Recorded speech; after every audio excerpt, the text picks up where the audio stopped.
Well, I'm back live again to finish the puzzle. Yet again, I bumped the fucking table before I started. Oh, jeez. I was moving things around ahead of time, and I bumped it. And now here I am. Slightly annoyed, but here I am. Back with this puzzle yet again. To finish it off, we're going to finish this thing. That's the last thing I do. We're finishing it. Absolutely. Absolutely. We will see. I wonder if the wind is. There's a nice breeze today. There was a really awesome storm that came through. And flipping. I don't have a puzzle piece on my. I was looking at things.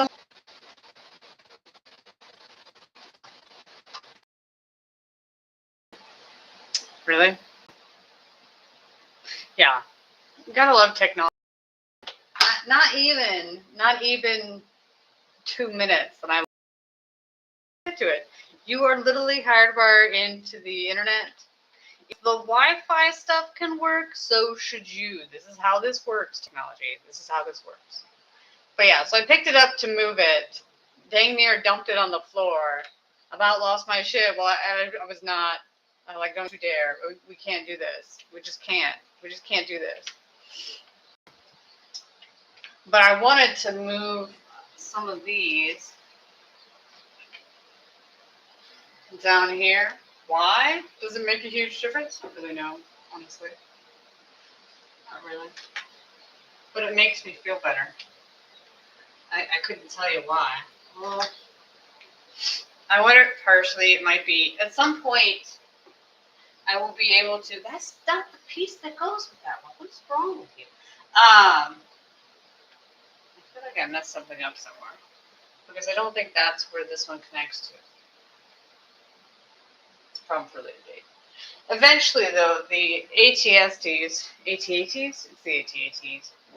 The debate yet again. Did I look it up to find out? No, I didn't look it up to find out. All I accomplished today, besides work, was watching the end of the Karen Reed trial. They finally got their verdict.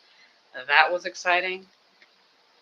And then I set up this stream, and here we are. So that's basically all we've done. I don't think that's actually how that goes.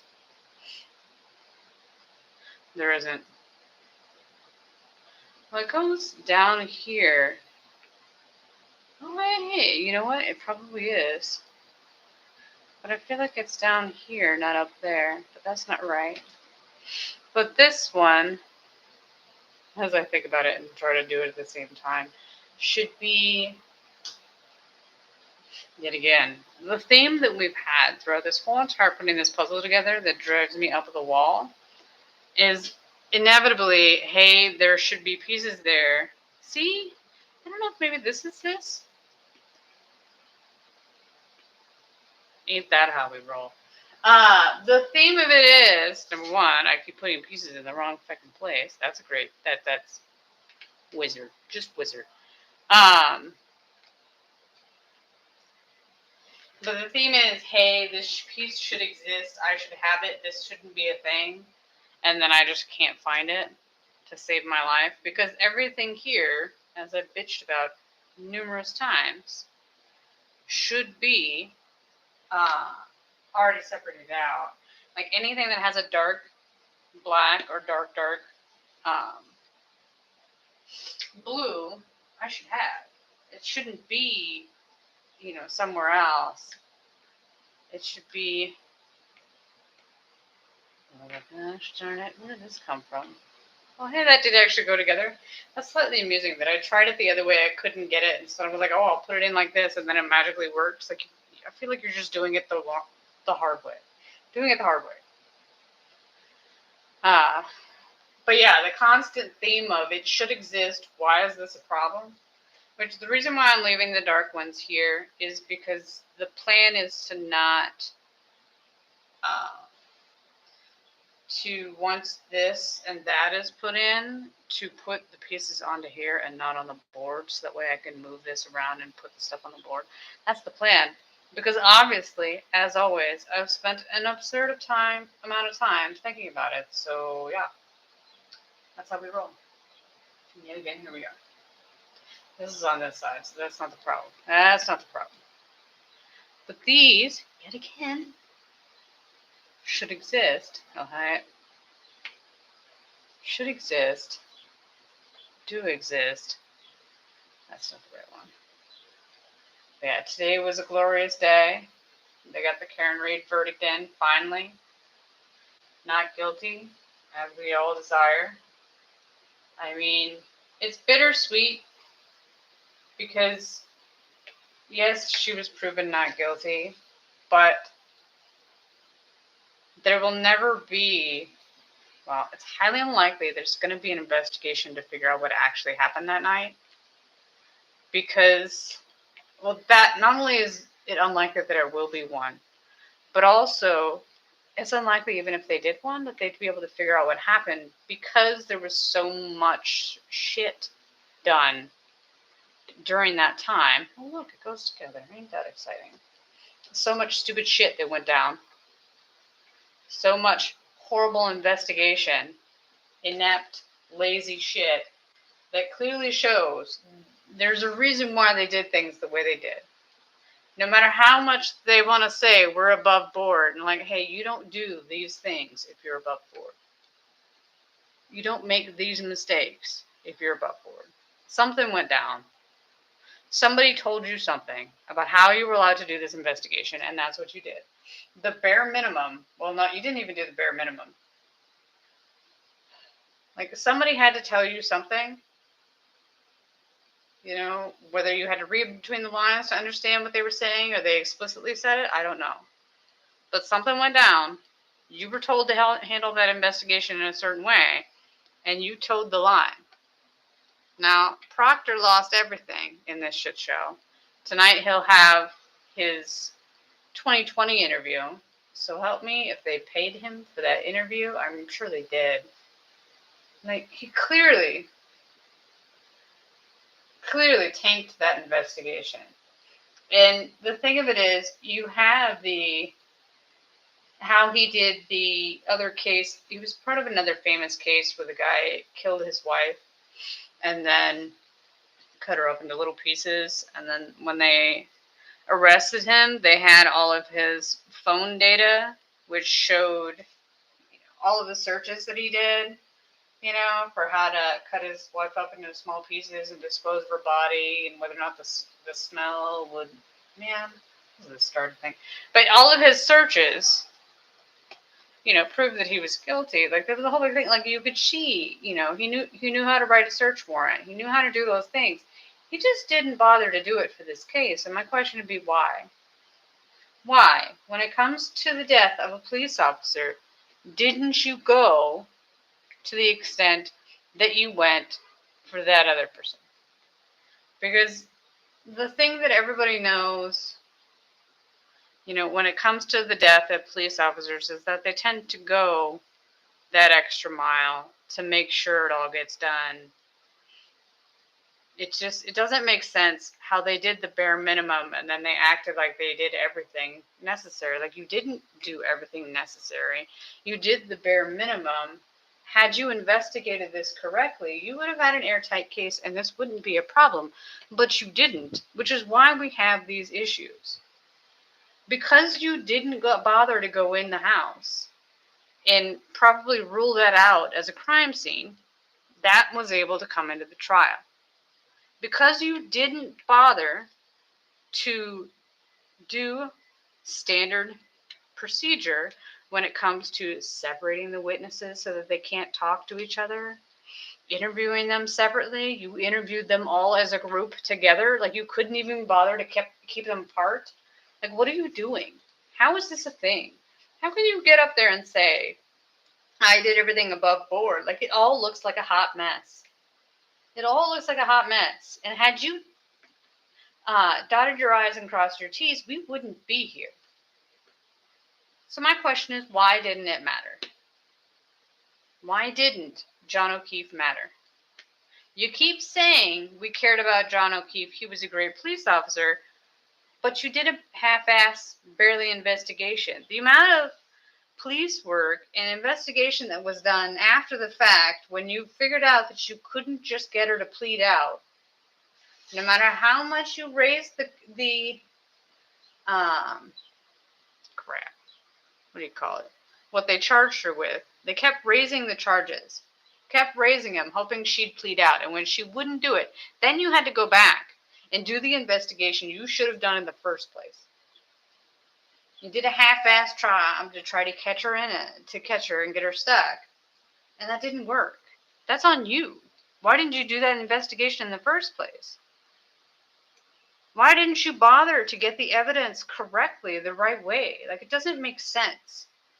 You had the CERT team that came out to investigate the scene. They asked you, like, hey, do you want us to come back tomorrow?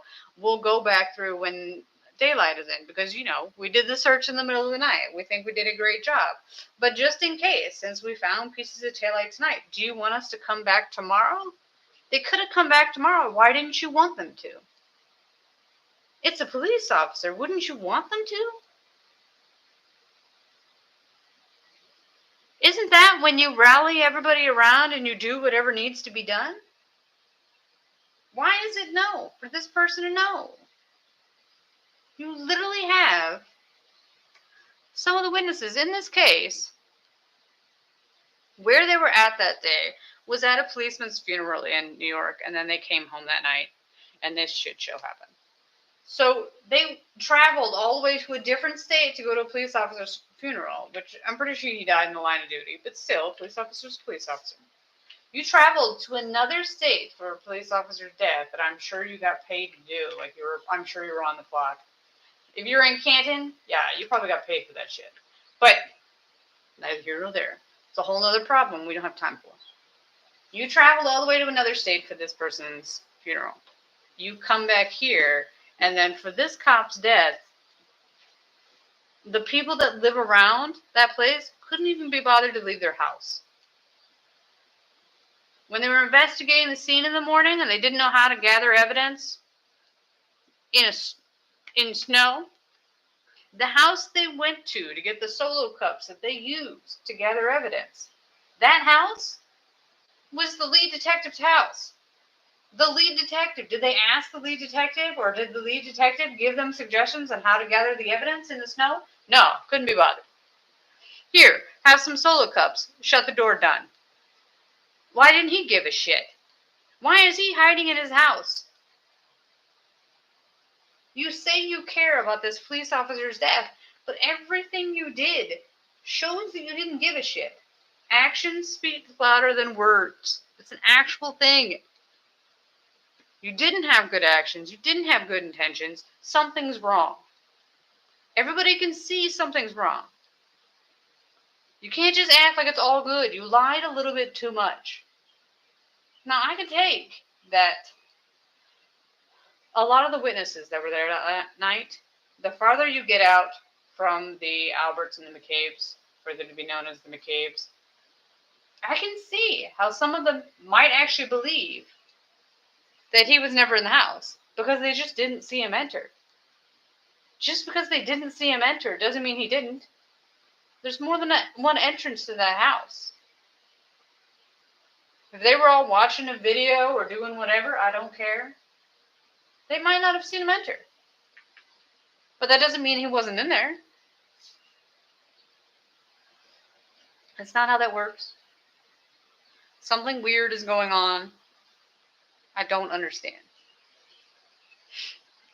My best guess on my story of how I think it went down, obviously, I'm just, from what I've seen, trying to put together the evidence the best I can to account for the people that I assume are actually telling the truth.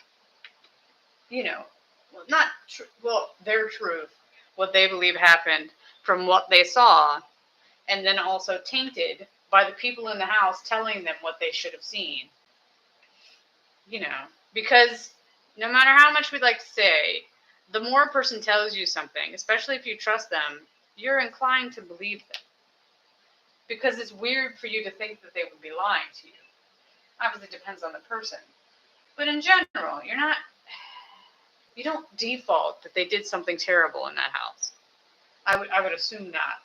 I guess it just depends on how well you know who the Alberts and the McCabe's are. Oh, look, it goes that way. How well you know how messed up things are in that place, that determines how much you believe when they tell you that story. But there were multiple entrances to that place. So he entered in one of the entrances, whether it be the garage or he went directly down to the basement. I lean towards the basement for one particular reason, and that reason is they ripped the basement up. So because they ripped the basement up and put new cement down, like they just completely destroyed it, like something that you don't normally do in a basement, because I'm pretty sure the basement was already 100% finished before they ripped it up and redid it. Like, you generally don't do that twice. I'm just saying. Like, you just don't. Now, if I'm wrong, you let me know in the comments that that's something people do on a regular basis. I just feel like that's a gigantic expense right before you just straight up leave. I doubt that raises your value unless there was something catastrophically wrong, like mold or something.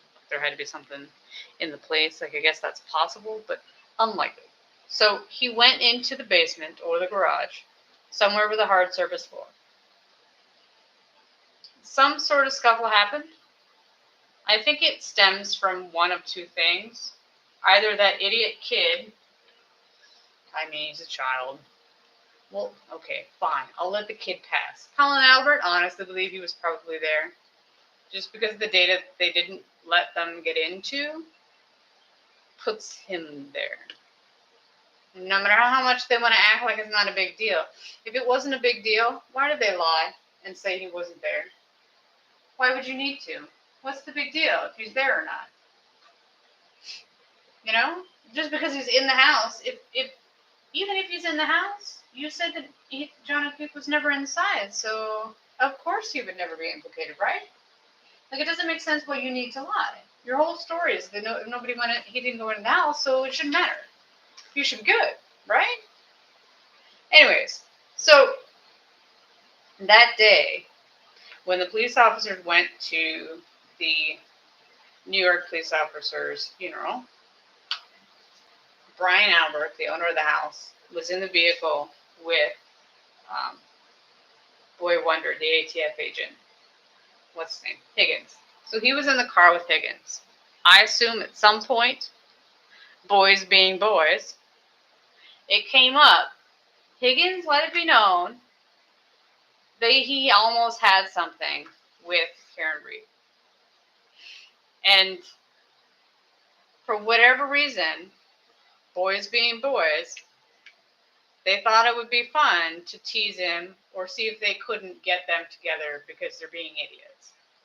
Or they wanted to see what fun they could be had. Brian Albert thought he could have some fun. He could antagonize, stir up some trouble, because that's the kind of immature douche he is. I've never met this person, that's my belief. Whatever. I'm entitled to my opinion. I'm just saying. So he instigated this nonsense for whatever stupid reason you can come up with. I mean, it sounds childish and stupid, but we all know adults that would take that path. He wanted to have some fun, stir up some trouble, and that's what he did. So he got the idea, or maybe, however it came out to be on that trip at some point, Brian Higgins made the worst decision of his life, and that is to talk about Karen Reed in front of Brian Albert. So they go back. They decide to go out drinking after they came back from their thing, because that's apparently what we do in Canton, is drink, drink, drink. Because everybody that night was driving drunk. All y'all is drunk. So they go to two bars. At the second bar, Karen Reed shows up. Brian Albert thinks this is the best thing ever, because he wants to have some fun. He wants to play with people. He wants to push people's buttons. He wants to see what can happen. Because I imagine for him, starting a fight, he'd find it amusing. It would be entertaining for him. You definitely do it. So we instigated some shit, whatever. Nothing really popped off. But then somebody floated the idea of going back to his house, which is where his son is. It's his son's birthday. Originally, the reason they were at the bar was because they were supposed to be celebrating his birthday, but his son decided he didn't want to go out because of social anxiety. He didn't want to be out and about. So he wasn't there. So we're like, hey, this is the perfect chance. We can go back to my house and see what we can instigate. See what stupid shit we can do. So they go back to, Jesus, oh look, this goes together. Ain't that exciting? They go out back to Brian Albert's house. Brian Higgins, Brian Albert get there before John O'Keefe. John O'Keefe has never been to Brian Albert's house. They got directions. They missed their turn. They took a 3-point turn that they later claimed was when she hit him. No, that's literally when they did the 3-point turn when they missed their turn. That's fine. Fine, whatever.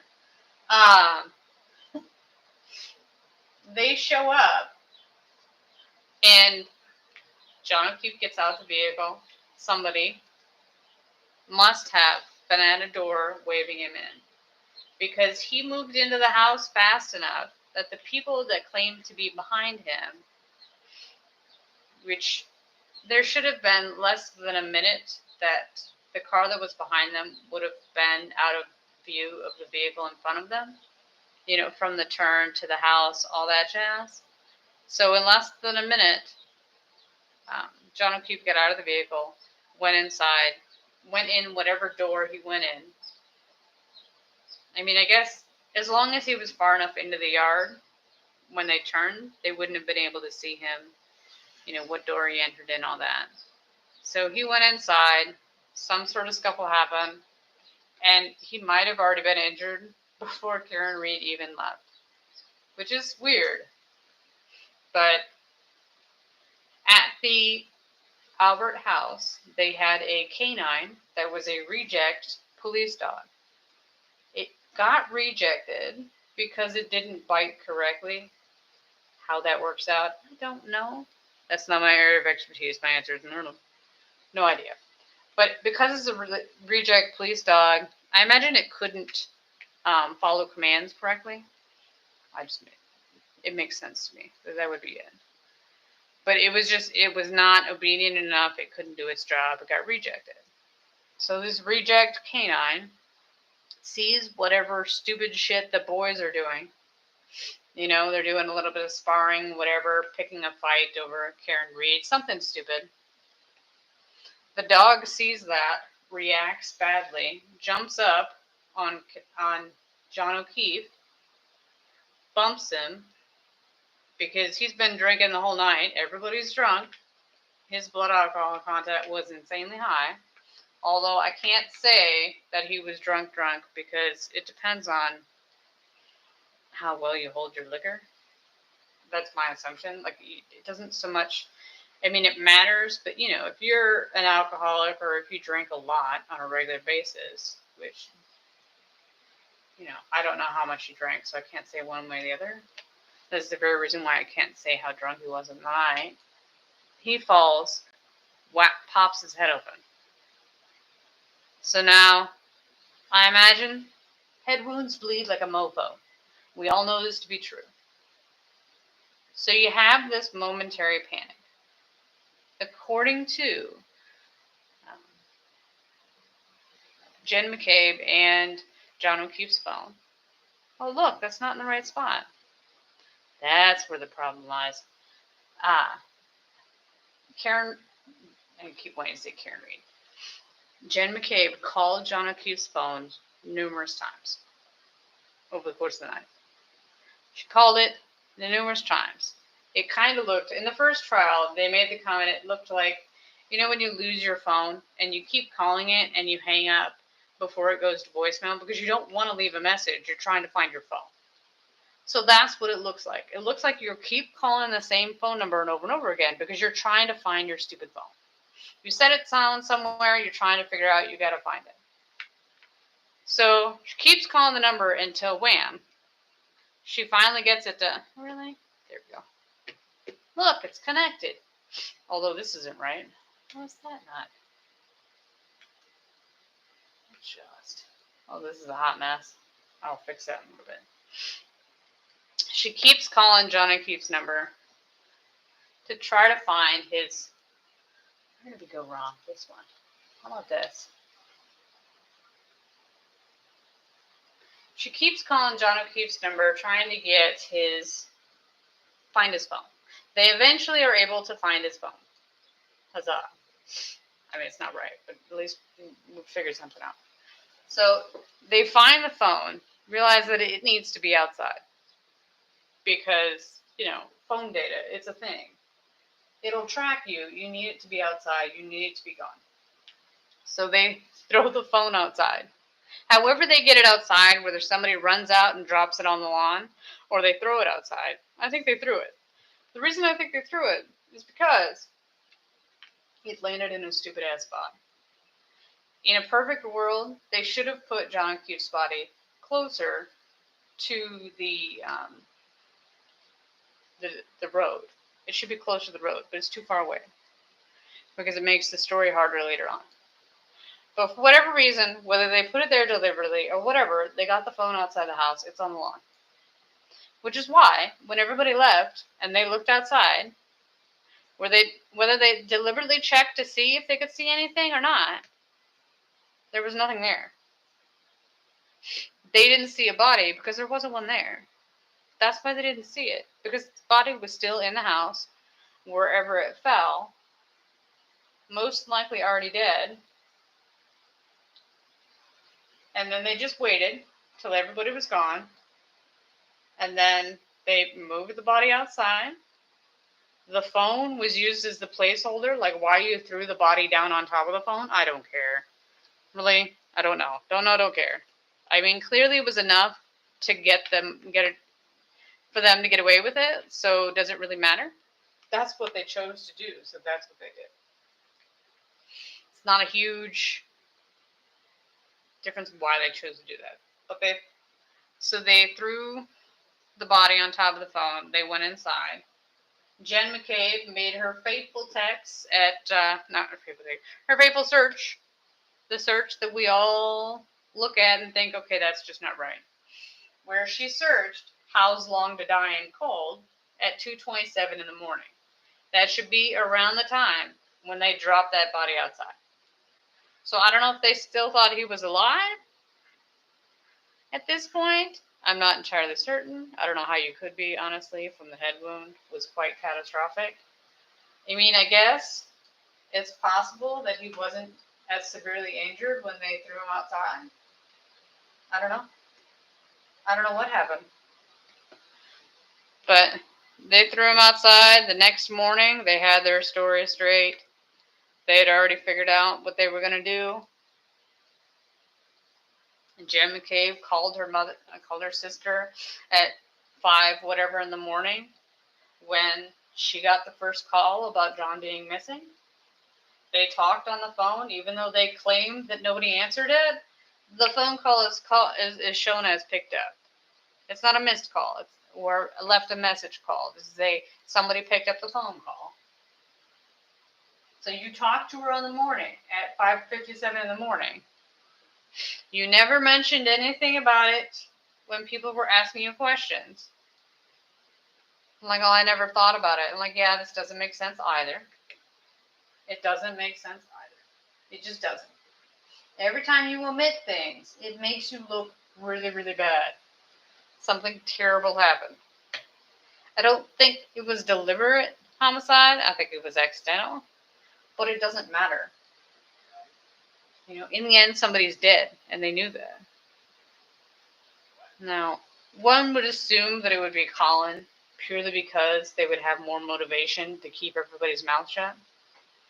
But it could have been Higgins, and they didn't want the implications of, they didn't want the death in their house. But, also, with a freak accent type thing, it's not like it was premeditated murder. You kind of were just winging it at the time You didn't really have a plan of how things were going to go out. But it really helped that the police really never questioned you, took everything you said as gospel. Everything, every statement that Jen McCabe made, they never once doubted her statement. They always took it as fact. Every single thing she ever said was gospel truth and all good. Like, no questions, no concerns, no verifying just to make sure, nothing. Everything she said was gospel and everything was good. It's just weird. Even if you trust that person, it doesn't matter. Because everyone lies. And also, if you want an ironclad case, if you want the person that did this crime, and you want them to be punished, you will, I keep wanting to say cross every I and dot every T. I don't know. That might actually be apt for this case. But you would do those things to make sure that it all gets done right so that the conviction stands. The state didn't do their job. They didn't meet their burden. Today, when the jury came back with their verdict, it shows that they did not believe that Karen Reed struck John O'Keefe with her car.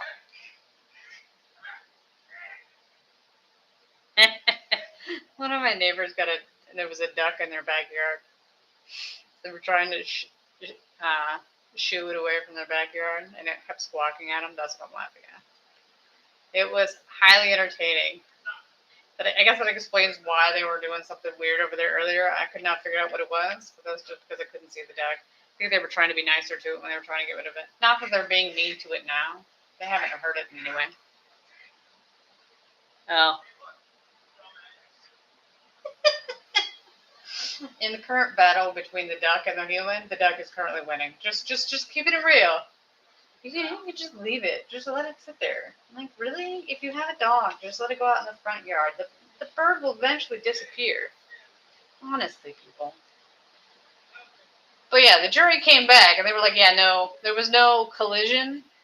I mean, the science, the math doesn't make sense. That's one of those things where they kind of screwed themselves in the first trial. They took the data system for this brand new vehicle was all messed up. I find that highly suspicious, but we're gonna let that ride. It's kind of weird that it was broken and it was less than a year old at the time of the accident, but that's fine. Sure it was. In the evidence, some sort of log has it logs events, but it only logs certain kinds. It doesn't log collisions. That's what they all admit. It doesn't log collisions. It just logs, I don't know. Like, they never really did explain what it logs. That's how good. This is what I've got from all the different experts that explain this. Honestly, I don't know what it checks. But in the time frame-ish, because they were never able to convince us on that one either, in the random time frame of that day, there was an event on her in her vehicle's infotainment system thingamajiggy. There was an event where she backed up at 24 miles per hour in a straight line. I find this to be slightly odd, but sure. That's, everybody can back up 24 miles per hour, can't you? I know I can't. No, I wouldn't dare. The only reason I would ever be that fast going backwards is if I was frozen and stuck on something. Because my vehicle doesn't have traction and I was spinning in one space, I could do 24 miles per hour then. At that point, sure, everybody does. But, so because it logged that she went 24 miles per hour backwards 87 feet, they determined that this must be when she hit him with the vehicle. Why? Oh, because they said so. Like, this specific feature, whatever it logs, that event that it logged, it specifically doesn't log collisions. So they can't even say when in this log, if ever, the vehicle hit John O'Keefe. Like, you can't even say that. So these numbers they're all trash. You just made this shit up on the fly. They were like, well, there must be some sort of reason why, this number logged. Let's make this up. Like, you don't actually know that's what that means. Had you thrown that away, your case might have actually been better, honestly, because it was too muddy. It doesn't make sense. But I think he's still trying to get the duck out, honestly. So, because it logged this backup thing, like, this must be when she hit him with the vehicle. Although it literally can't, it does not register collisions in any way, shape, or form. So, if it did happen that way, this feature wouldn't log that happening. So, what the hell's the point? Like, it can't even do the very thing you're claiming it did. Like, it doesn't. You're just assuming. The whole case was based on the assumption that everything they found that they wanted to count toward the case counted towards the case. Everything meant something. They found a black straw on the side of the road, like a couple days after the collision. They found a black straw, the little skinny black straw that you get when you go to the bar. You know, the black straw they put in the drinks. That little star, honestly, why would you say star? So that little straw was on the side of the road, on the curb. I mean, they never marked where the body was, so fuck knows how in relation to that it is. No idea. Didn't bother to check. They didn't bother to log that. It didn't matter to them. They didn't care. It wasn't important. So they find this black straw, and like, this must be the straw from the drink he took from the bar, because he took a drink from the bar. He literally took an entire glass with alcohol in it, an open container in the vehicle, and just took it home with him. Because that's something you do in Massachusetts. I always thought that was a no-no, like, you're not allowed to take drinks home. But I guess in small towns, that's the thing we do. I guess I should ask someone else if they, from a small town, if it's possible. Technically, I'm from one, but I didn't live there when I was of drinking age, so yeah, no. I didn't realize this was a thing, but whatever. He actually, according to all the stories, he took a glass home with him. He took a glass of alcohol with him. So when he got out of the vehicle, he had the glass in his hand. Oh, look, that's where that's at. Did I put that there when I was? Oh, never mind. Don't ask such questions. No good can come from that. None at all. So because they found this black straw, they're like, it must be his. What evidence did you do to prove that this black straw went with his drink? Absolutely nothing. Basically just said it. I said it, therefore it is. Like, that's not how that works. That's not actual evidence of anything. Just because you say it so, you didn't use any DNA, anything at all, nothing at all. You did no tests of any kind to prove that this drink was John O'Keefe's. Like, you did absolutely nothing. You do not get to take credit for that. That's a no. That's a no for me. You cannot say that that was John O'Keefe's glass when you did absolutely no test to prove that it was John O'Keefe's glass. There's things that are required for this. These are basics. You can't just assume. That's like when they originally assumed that the glass that was found on Karen Reed's car's bumper was from the glass that John O'Keefe was from the bar. No, it was not. That glass that was on her bumper, no idea where it came from. It matches nothing. So you have magic mystery glass that randomly shows up on vehicles for no reason whatsoever, because that's reliable. Sure it is. Like, what the hell is going on with this thing? It's just weird. It's weird. It doesn't make sense. I don't know why you would trust it. But I guess we should give them the benefit that they actually bothered to test that to see. So they tested the glass. They compared the glass in the bumper to the glass that was found next to where John O'Keefe was, and they didn't match. They were the same kind of glass. So at least they bothered to check it so that you can actually know that it's not. Because a lot of this case was, it must be that. We never bothered to check to make sure. Just trust me, bro. Just trust me. It's 100% correct. Because I said so. Not because I have actual evidence, but just because I said so. It must be true. It must be. Somehow. Sure. Because that's all apparently we need. Just say, trust me, bro. And then just roll with it. It makes no sense whatsoever. Which means you have no actual proof. But you're just saying, sure, I said so, therefore it is. Like saying you had the supervising detective, because the lead detective got fired because of his conduct on his case. So he got fired because of the conduct on his case, also because he was a scapegoat. Just in case you didn't know, when you have these high-profile cases that garner way too much attention in places you don't want them to be, I mean, there's a reason why the feds investigated the Massachusetts, why the feds rolled up in this thing at all, why the feds were there. Which, if you don't know about that, maybe I'll talk about it later. But I forgot what I was talking about. The feds rolled up about this case. We had fired police detective. Because the feds, why you have a sacrificial lamb. I got it. I was eventually able to get back to what I was talking about.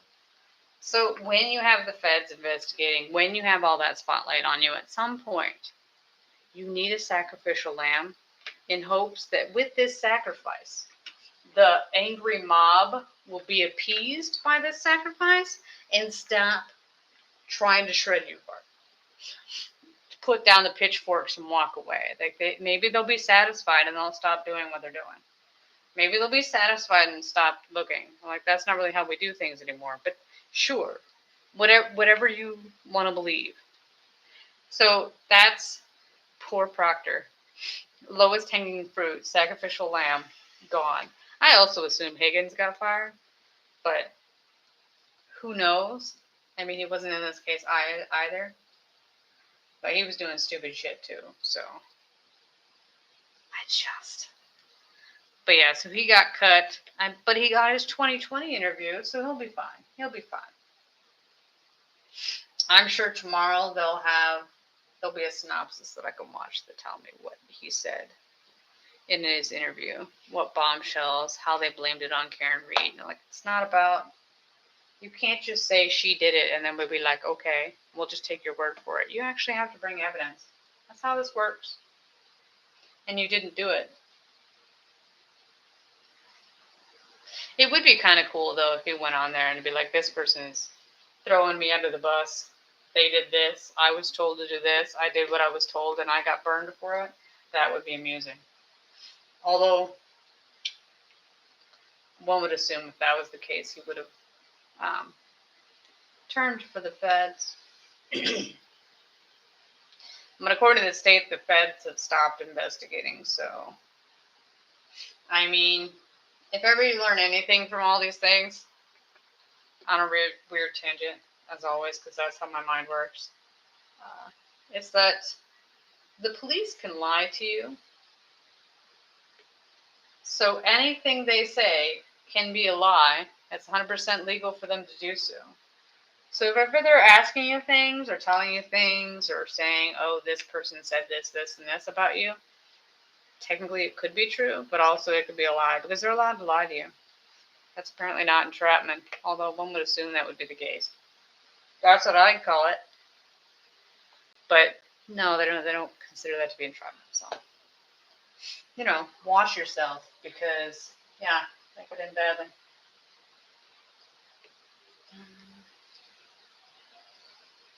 Safe to say. I've at least whittled this down. I'm quite happy about that. Look at all the pieces I've put in. Aren't we excited? Thrilled. Just thrilled. I'm running into the wall, though. Always running into the wall. But yeah, the case is just weird. But the thing to always remember on this, if a person, even if you think they're convicted, it's the state's job to prove without a shadow of a doubt that they did it. If there's a shadow of a doubt that they did it, they're supposed to not convict them. That's how this works. So if the state fails to do this job, then that's on the state. That's their job. That's their burden. They didn't meet it. They don't need to make it easier for them. That is not in the right spot. They have unlimited funds, unlimited resources. For this case alone, who knows how many millions of dollars was spent to convict Karen Reed of an OWI. I think that's what it is. It's operating while intoxicated. So for her OWI, with 1 year probation, they did 2 full-ass trials. And millions. It's got to be millions of dollars. Partially because the troopers that worked on this case get paid absurdly more than they should. They get paid a fuck ton of money. But also because in the second trial, they hired a special prosecutor. They paid at least $400,000 for an expert that had an expert team, one of which had a fake CV, and then the other one did a paint test, and that's how they proved the accident definitely could have maybe happened. But then he got on the stand and said that the car could have gone to the moon for all they know because of the evidence that they have in this case. Well, and he said on the stand that there were no x-rays of John O'Keefe's hands to see if his hands were broken or not. Because part of this case was to prove that he got hit by a vehicle, and the expert was claiming, without that evidence, it's possible that he could have had injuries that they missed during the autopsy because they didn't do any x-rays. But here, they did do x-rays. Somebody just didn't give them to him. So the state's expert wasn't given all the evidence, or the state expert lied. You choose. It's a choose your own adventure. Honestly, it could go either way. It's a hot mess, is my answer. It's just a hot mess all around. The whole thing. Just clusterfuck. I don't know what we'll be doing. It's all messed up. But, yeah, it's sad because I know the state's not going to ever say that they did anything wrong. They're going to say Karen Reed did it until the end of time. They're literally going to be the kid that holds their breath until they pass out because that's their belief and that's what they're sticking with and that's their story. And they will not deviate from it no matter what. So you're stuck. It's kind of like the Sandra Birchmore case. In that case, Sandra Birchmore, it was fun. So Sandra Birchmore died a year before John O'Keefe did. Literally, actually, it's just under a year. She died at the very beginning of February. He died at the very end of January the next year. So in her death, she was murdered by the man that groomed her from a child and eventually knocked her up. And that man was a police officer. The police showed up, investigated the scene, declared it a suicide, and walked away. But then the family, either the family rolled up first, the feds rolled up first, but somebody rolled up. The family I know funded a independent autopsy because they didn't believe what was said in the state's autopsy. They thought it was bullshit. So they rolled up and they hired somebody to do their own, and he declared that it was definitely murder. And the feds rolled up and they investigated the case the way the police officers were supposed to, and then they actually charged Matthew Farwell, the police officer, which he was not a police officer at the time because they had already fired him for his conduct. So they fired him knowing what he did to her, knowing that he groomed her and did all the other horrible things to her. That's why he got fired. And yet they never bothered to reopen the case or charge him with that murder. They couldn't do that. They didn't care enough to do that.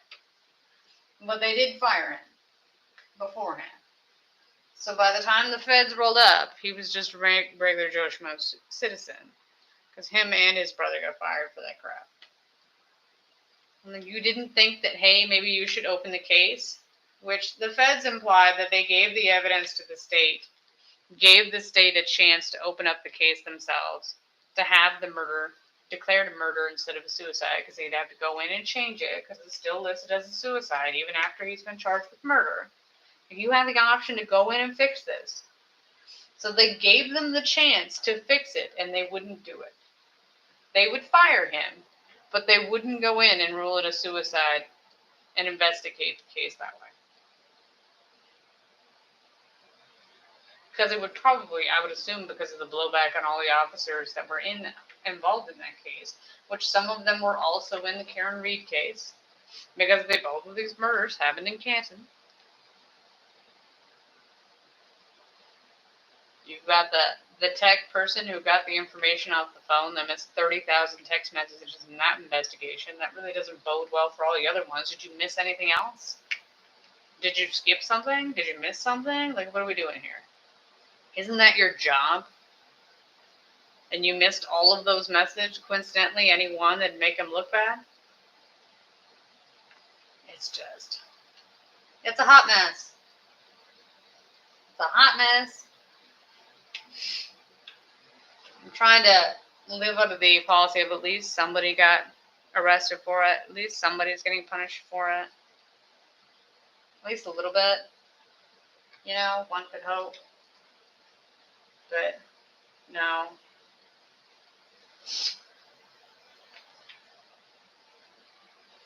Yeah, it's the one drawback of watching LawTube, you know.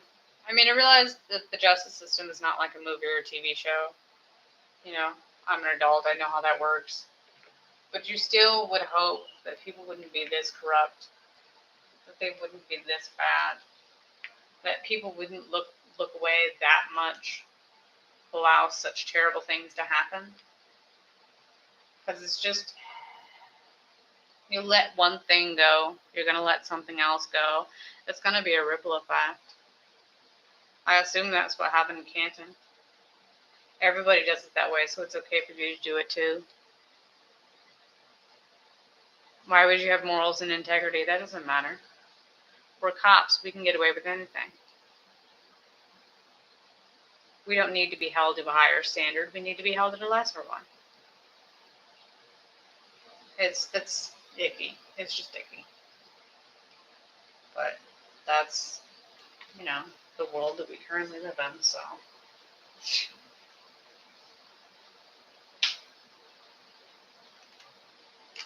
It's a sad time, but it's also, you know, to be expected, honestly. That's not that one. No, where's this one? Let's look at this one. Keep wanting to do the same one over and over again. Like, that's not where that goes. It may go next. No, where's this thing? Am I missing one?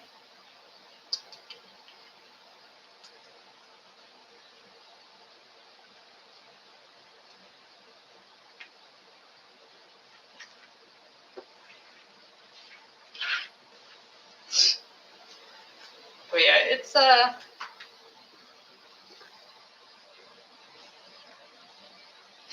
yes. What is this? Nailed it. This one goes here then.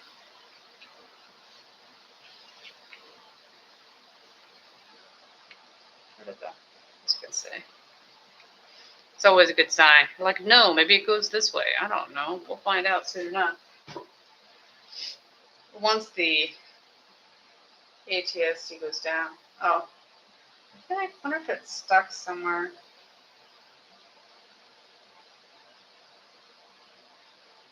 There. Nailed it.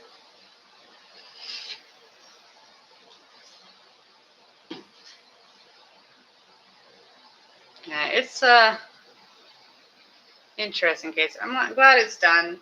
Obviously, this is the second trial for her. I was much more into the first one. At this point, just trying to let it go, you know? I didn't watch it as religiously this time around as I did the last one, because obviously at this point, you know, I know everything about it. Kind of trying to temper your expectations, because last time it came up bust. The state is given such leeway to do such terrible things, and you can only watch the bias for so long before you start to think that there will never be any justice.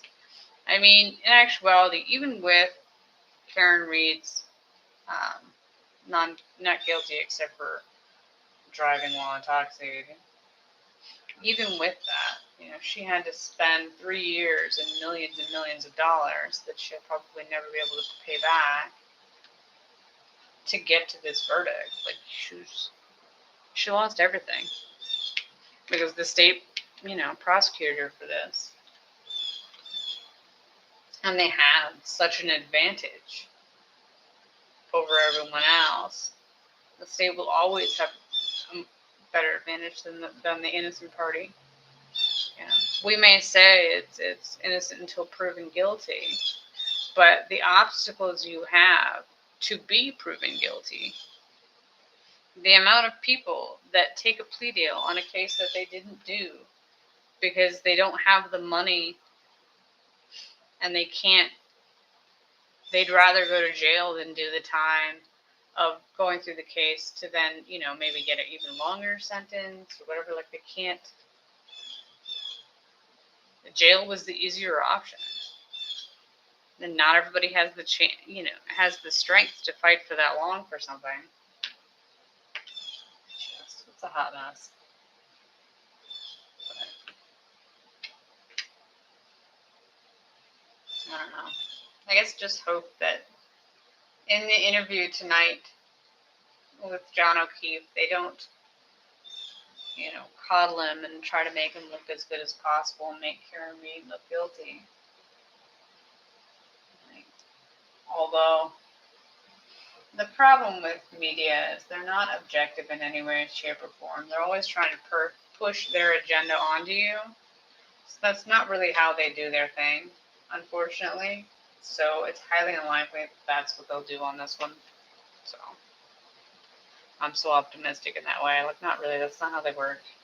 They've chosen their tagline, what they want to say, and they'll get him to say it. That, and I'm sure they'll roll out. They had, the thing that went against Karen Reed so much was her interviews that she did with different news organizations during, like, she had camera crew following her during the first trial, and then she did an interview as well. And they played those interviews at her trial. Like, they counted against her fairly bad because in trials, only the state can bring in her statements to use against her. She's not allowed to bring her statements in to defend herself. The only statement she's allowed to bring to defend herself is her own, like, if she were to testify, if she were to get up on the stand and testify. That's the only way she'd be able to get her statements in, versus the state can just play the videos. And not only that, the state's allowed to go in and edit those videos to get the very snippets that they want to tell the story they want to tell. So they were able to go in, clip her statements when which I'm sure, honestly, I wouldn't be surprised if I didn't watch the interviews when they were on televised, whatever station they were on. I wouldn't be surprised if they did the same thing, where they had the ability, they want clickbait, whatever articles. So they're going to edit that however they desire to get the best clips possible. Like, I guess if she had asked for some sort of editing ability, like, before you air this, I need to be able to see it first to verify that's all good before it gets aired. Unless she had that, they can basically put on whatever they want. So, yeah, it didn't look good for her. I'll be first to say that. But also, I'm sure at some point after so many years, she wanted to get her statements out. And that's what she chose to do. And I would assume that they advised her of her rights, you know, the good and the bad of what she was doing, and this is what she chose. So, tis what it is. Let's go together. Yes, it does. Very nice. I'm starting to whittle it down a little bit. Yeah, I don't know if there'll be any cases anytime soon after this one. Not that I'm sad about that. That's perfectly fine. We can just not have those for a while. That'd be great. I don't think there's any. I mean, Coburger's coming up, but that, I don't know if that's televised or not. But, you know, I don't know enough about that case. I mean, you know, I know whatever clickbaity crap came out at the time, but I haven't been watching the updates on that case to know how it's going. I know there's been some questions on how they did things.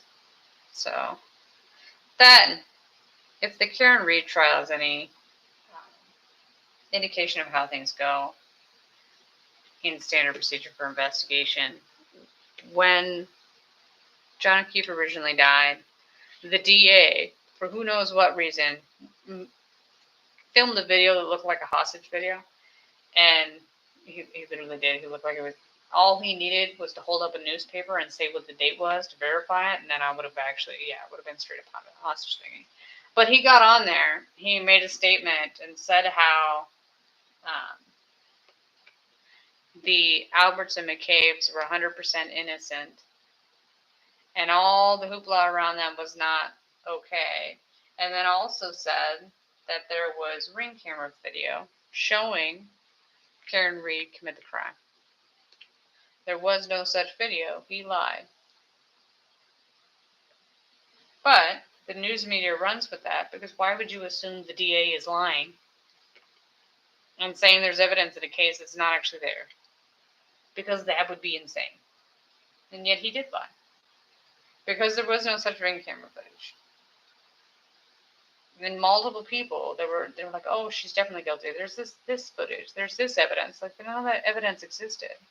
It's not that they kept it out of the trial because of, fruit of the poisonous tree or anything like that. No. It literally never existed. They never canvassed for ring video. Why would they look for ring cam video? That's insane. Why would you want such things? Did a neighbor have ring camera footage? Yes.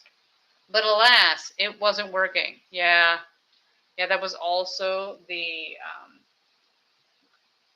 head detective that never bothered to come out of his house for the dead police officer in the lawn. Yeah, no, he didn't come out and try to help with the investigation or anything. He was like, yeah, no, my ring camera footage is broken. I'm out. Exit stage left, never to be seen again. Like, no volunteering, trying to help. No calling in all the police officers because there's a dead police officer. The Boston cops didn't show up or care. It's all very weird. It's all very weird. But, everything's above board, and Karen Reed's definitely guilty. Why? Because we said so. Where's your evidence? Well, all these random things, they definitely all go together and show that she killed him. Yeah. No. It's just weird. Right? Yeah. Is one of those great mysteries that'll probably never get solved in my lifetime. Unless somebody gets super drunk and then says some stuff they're not supposed to. Yeah, that shit's going to the grave. Whoever knows what actually happened that night, that's all going to the grave.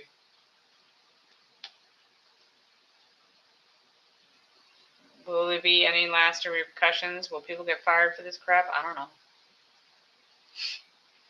Will they do an audit, see where all the money went for this investigation? That'd be nice. Just to know how much they spent on it. I don't think they stole any. I need to put that on there. I don't think that. I just think it's a hot mess. Like, you did all this shit for what purpose? And don't you dare say it's because a police officer died. Nobody cared. You didn't care at the time. You can't start acting like you cared after the fact. Actions speak louder than words. Your actions say you didn't give a shit. You're gonna have to stick with that. And well, there we go. I say, it's like it has to be there somewhere. Where's the other?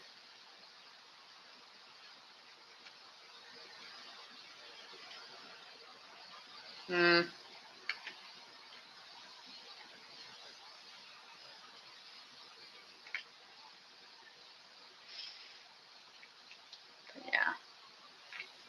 Was a happy outcome.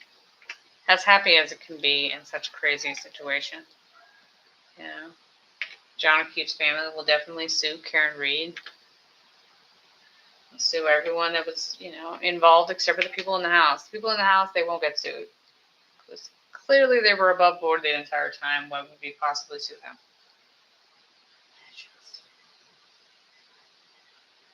Somehow.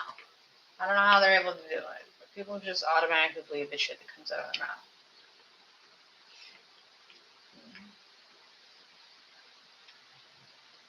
For whatever reason, whatever lie they told, it was a convincing story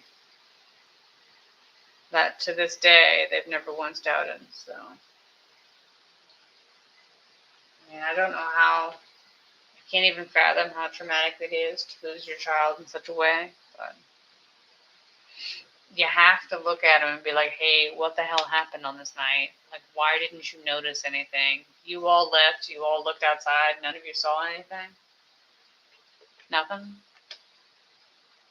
You had to look directly at it? The lights of your vehicle had to go over the lawn where the body was supposed to be and none of you saw it? Because when they all left, he was not buried. He's a 6 foot tall, 200-pound man. The yard is not that big. You should have been able to see him. Fairly easy. And nothing. Very weird. Very weird. But everything's above board.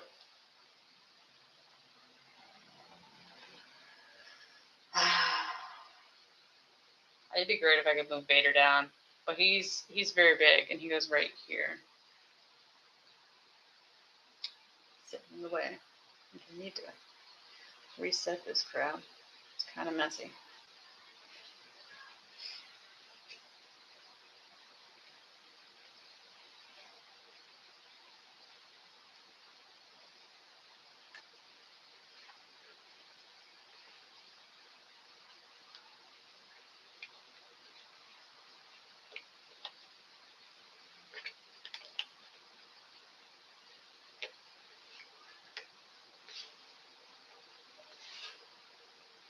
See, inevitably, look at all that. Like, I still can't figure out how I missed this one. I still...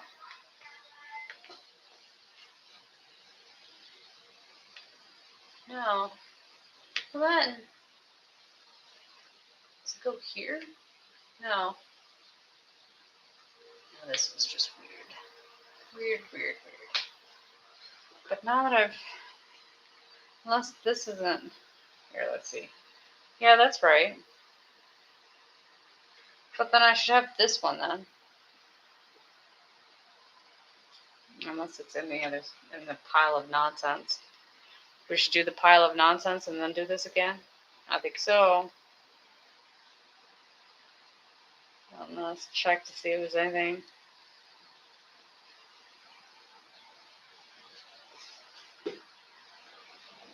Comments. Okay.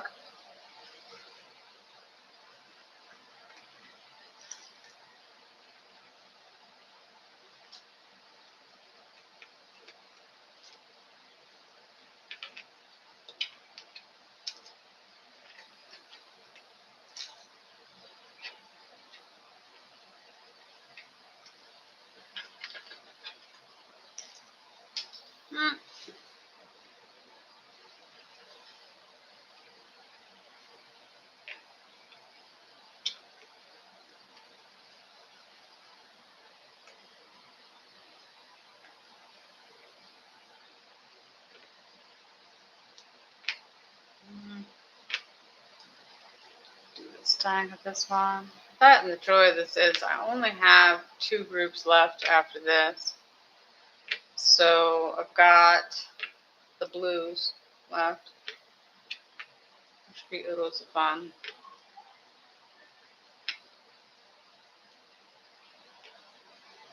I don't know how we're going to do those. As I say that, you don't know what I'm talking about. As always, I'm laying it out while also thinking about which way I want to go. Because it makes perfect sense. I'm like, should I go this way? Should I go this way? Because I want to move Vader down to here. That goes down here. There's a method to the madness. Kind of. But the lines, which you probably can't see. Can you see the lines? No. There's lines that come out of where Vader and Luke fight. And those need to be done. And I just don't know where I can set it for it to sit while I do those. Because they're kind of in the way. That's a problem for a later day. I mean, for soon. But, you know, it's what I think about while I'm trying to set this stuff out. Because clearly all the plans I've done so far worked so well that it's definitely going to work well this time too. No. No, it will not.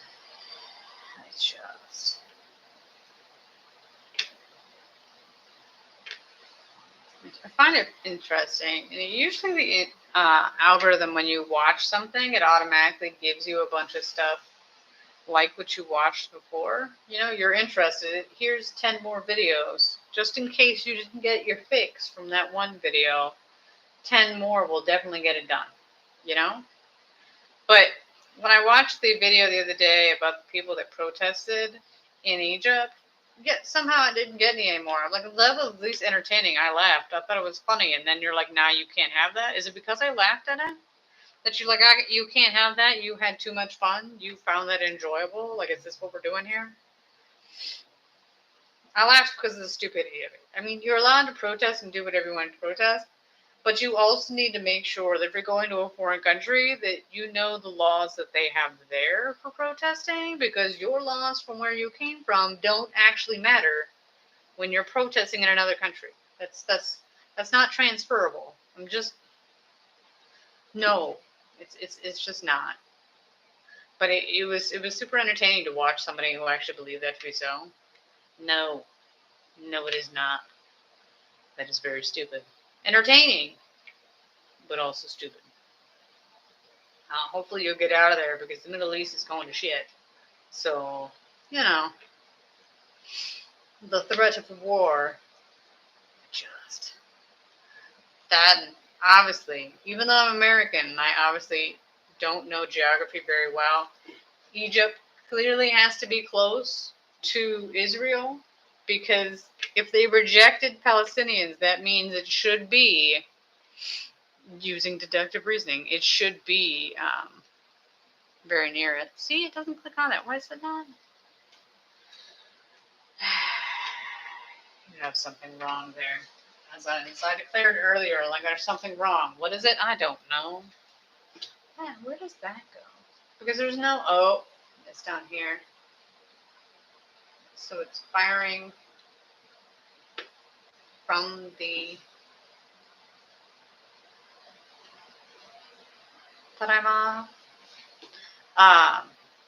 Which that actually just means, that's not the right word for that. That's fine. It's just, like, could you give me that entertaining stuff? Because I don't get stressed about that. I find it,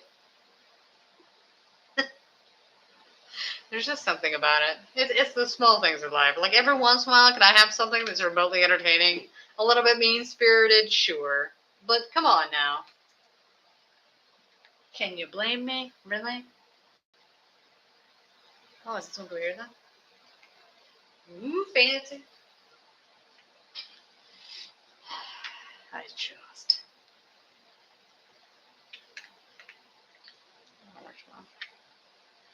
But these should be the last. I say should be because we all know I've been fairly consistent in how shitty I am at organizing pieces. So nailing it all the time, every day. Which I find slightly amusing. So I laid these out, knowing full well that I need to do the ones with the lines in them, and I just laid all the ones with the lines in the thing. Did you make a terrible mistake? It's not terrible, mighty. It's just moronic. Moronic would be the word I'm going to go with on that one. Like, it's just, why would you do that? You literally are going to have to take them apart fairly soon as you play with the pieces, because that's productive. It is productive. I don't know what you're talking about. Okay. Did we find this one? No. Oh, we need to mend what's been broken. Oh, look, there's two more underneath the thing. Oh, yep. Well, here's this one. Remember when I said I have all the pieces? I didn't possibly put them in the wrong spot, and then I was. What's this not connecting? Oh, how about this?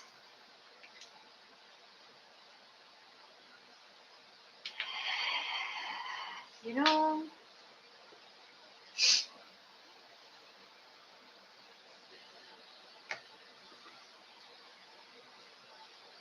Do I have this one? Why not?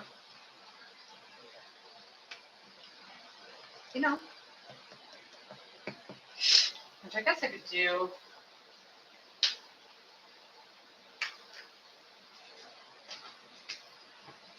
Check to see. I say I only have two left. Do I have any in this one? No. Okay.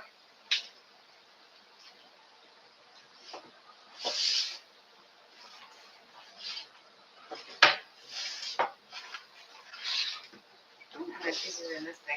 Oh, who knows? Okay.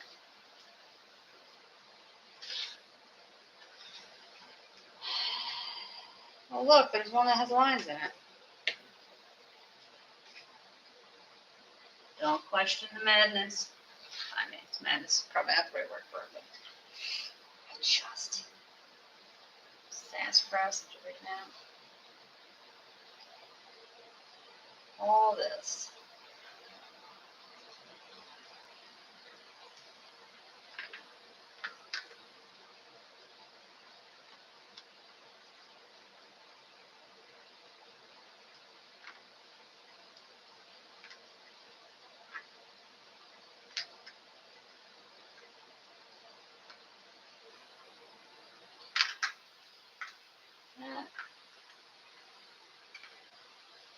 That and I figure with the medium to dark that's left, because I obviously went through and already took the dark out last time.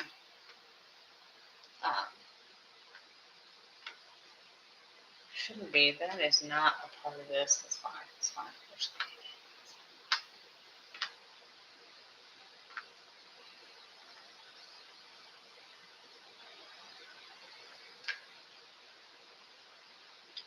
Should I lay it in the right space? No.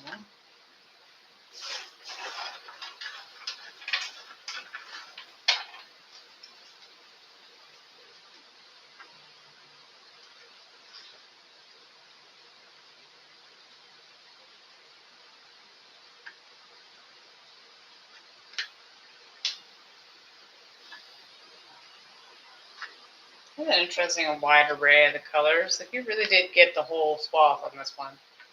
That's a hot mess. It's definitely the in-between. But I should actually be able to do the outside.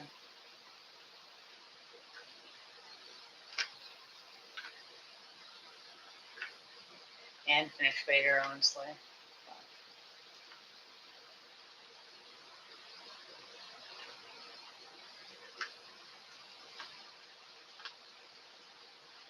But the good news is when I have this one laid out, that means that you will only have one more group that has to be laid out. Look, it's the piece I was missing from before. Yeah, I did a great job organizing this stuff. I'm definitely proud of myself.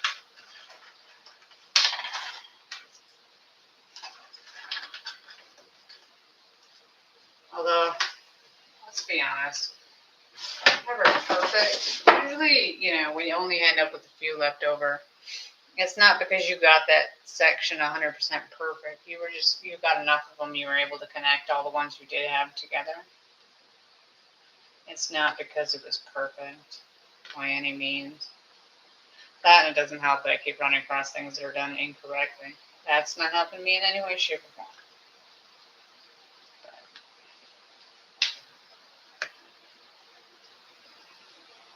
Goal of this, if I can get these in, then it'll make it easier for me to do that over there, the Vader and Luke. Because Vader and Luke have lines that come off of them, the lines I talked about earlier that I mixed into the thing like an idiot, that I need to do. Because if I do those, it'll whittle down how much of the other stuff I have. So, it serves a purpose. Man, last night in the Doom Scroll that I had they had clips from True Blood, which I watched back when it aired. Started decent, turned to crap over time kind of show. But I was watching random clips out of context, and it was so cheesy and terrible. I'm like, how did you like this? Like, you really, I don't know if it was just the clips that I saw that were super cheesy, or if it really always was like that, but I just had the rose-colored glasses on it at the time. Like, I don't know. Well, that and, it's always slightly amusing, when it comes to cable shows, how it's always about, oh, we need to show lots of nudity, lots of sex, because we're a cable station. Like, really, you're only having sex and nudity for that one specific reason? Not to further the plot. Nope. It's just because we can. Okay, I'll give them the benefit of the doubt and say every once in a blue moon it serves a purpose for the plot, but usually it does not. Usually it's just gratuitous sex.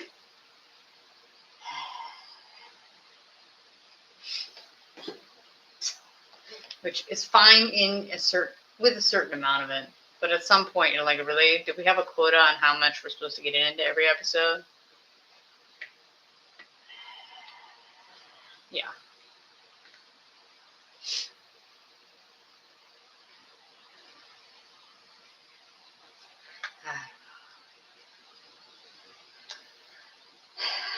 Well, with that one, I never did read the books.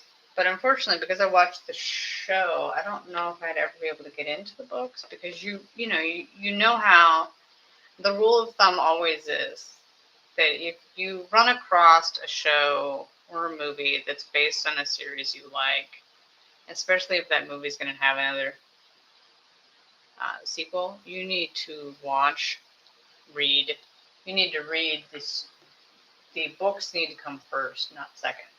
Because if you don't do it that way, you're never going to. It makes it harder for the books to be as good as the movies.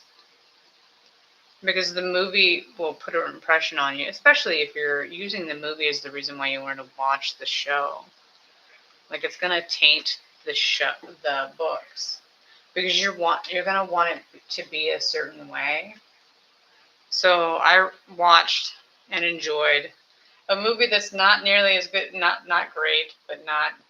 It's the shitty movie you put on when you don't want anything. It's not highbrow. What is it? I want to say it's Vampire Diaries, but that's not it. It's Vampire Academy. Huzzah! I got it. Which is a shitty movie about. There's an academy where vampires and their attendants go to the same school. So their attendants, which I cannot remember the name of what they were called, are half vampire, or the descendants of vampire. Somehow they're like related to them, and they've become their servants, kind of. And then there's obviously, of course, the evil ones that drank human blood and went mad, things like that. And I watched the movie and I enjoyed it, and then I'm like, oh hey, maybe I should read the books, because of course the movie didn't do well. It's to be expected. It wasn't that great of a movie. Just because I enjoyed it doesn't mean it's worth having a second movie. But they didn't make a second one. I'm like, oh, I'll read the books. And then I read a review for it, and they were like, hey, the books are nothing like the movie. And I'm like, well, shit. If I wanted to, oh, that's not right. You know what? I stopped putting it in the wrong spot. Where does this one go then? Does it go?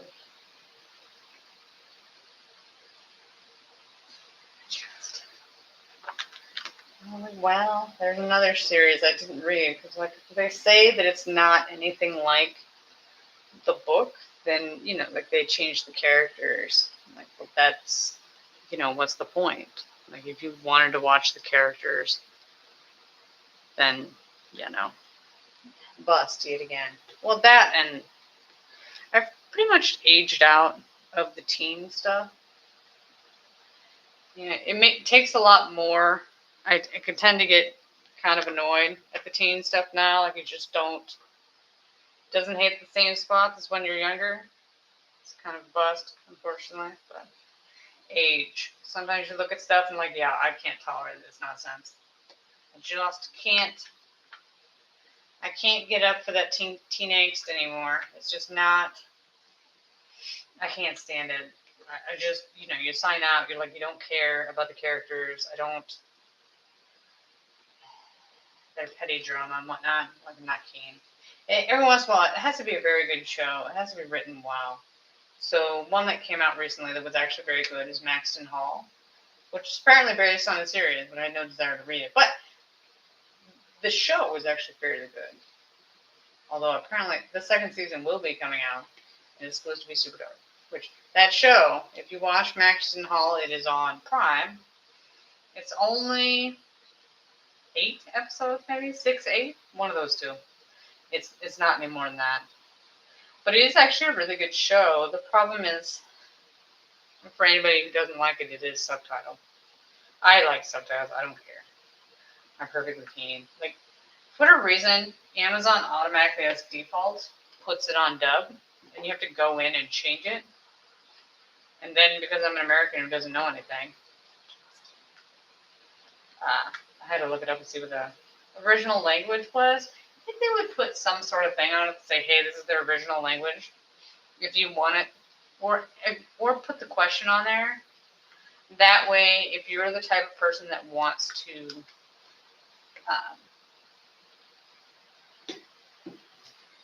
watch it with subtitles, they can. Like, I think there would be a default somewhere. There isn't. Not that I've ever run across. But it'd be a quick questionnaire. Do you want it to be stuck in this and this? I just assume that they just have one default for everybody to just annoy everybody. You already have the worst navigational thing ever. You might as well do that too. You might as well be that shitty as well. But just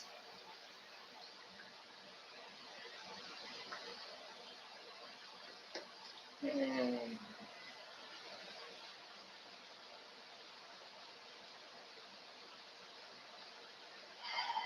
Yet again, this is what it was supposed to be like last time. When it was all like, this will just get thrown in there. It'll be easy peasy, lemon breezy. No. No, it will not. No, it will not. I mean, it doesn't help I keep running across ones that are in the wrong fucking spot. That's just annoying.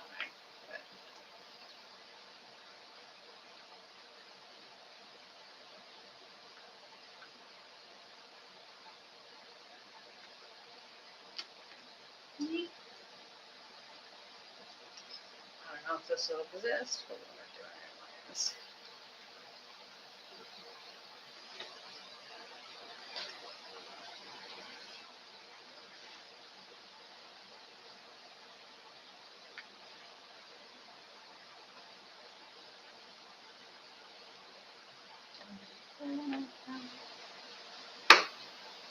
There we go.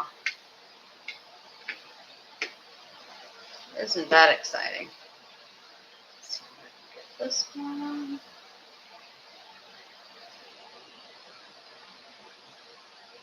Like, wait, did you already try that one earlier and fail miserably and still go back and try it again? I gotta say yes.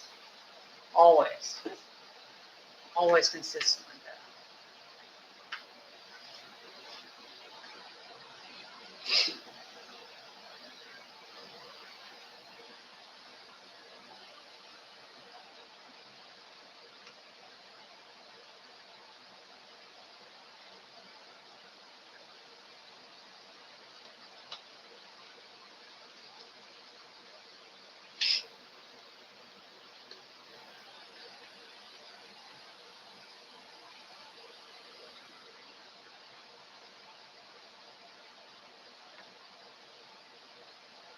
So I feel like this should be.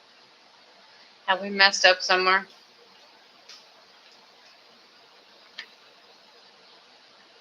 No. That's too high for those. And then it should be here. There we go.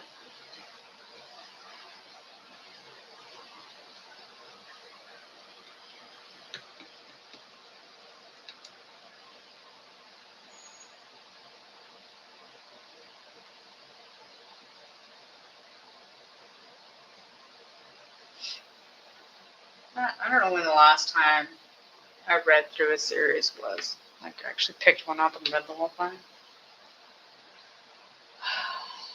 For whatever reason, when I went on my big kick where I watched hundreds of Asian TV shows, because I was reading so much from watching the shows, I didn't really read as many books. Almost like people are like, yeah, no, I can't. Only so much reading aloud. I've done enough. It's weird to say, but that's the kick I was on. That's how my brain works, ish. I don't know if works is the correct word. That's how my brain does its thing. Whether you consider that to be working correctly or not, well, you know, it is what it is.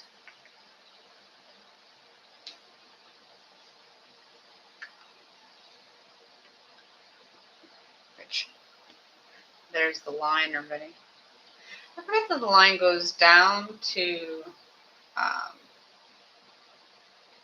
Han and Vader, and then goes out and about. Bugs are back. Like a gnat size. So annoying. I mean, I killed all the ones last night. Died a noble death. Because, you know, how dare you come to my place. But, I mean, sure, technically I did attract them by the light. See that bright, bright light, and I think I have to go there. No, you do not. Uh-oh. This is a problem.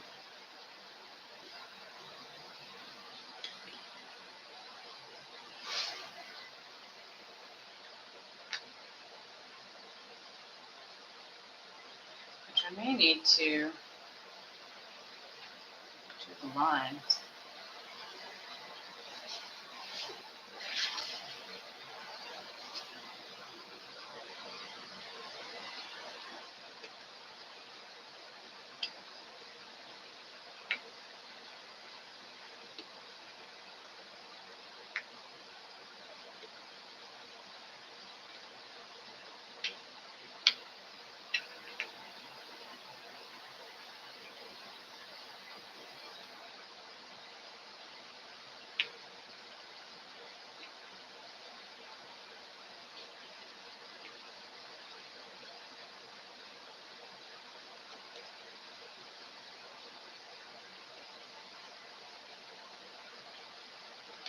Such a weird combo.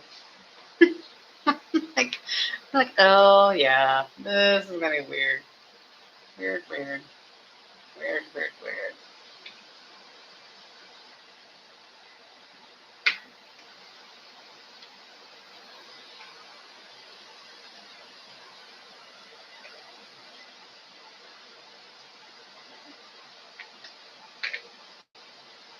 But look at Vader come together.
Uh-oh.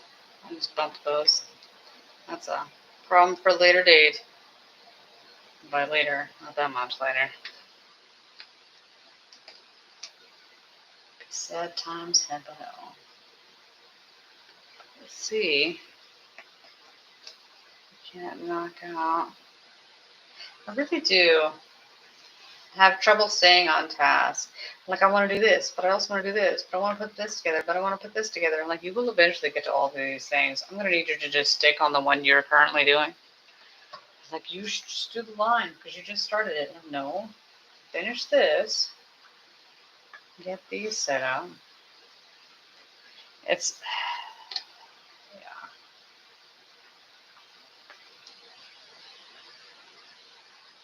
I should just be happy that all these pieces are going in. It'll make it.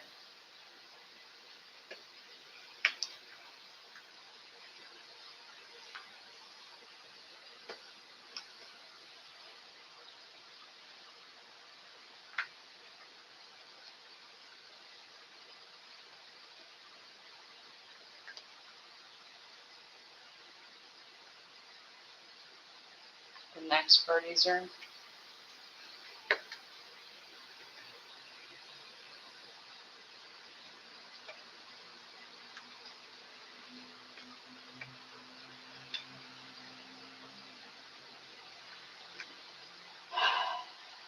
Yeah, I guess if I get this done in time, I can go read that book I wanted to read the other night. I say that. I can't possibly read the entire book in the time allotted.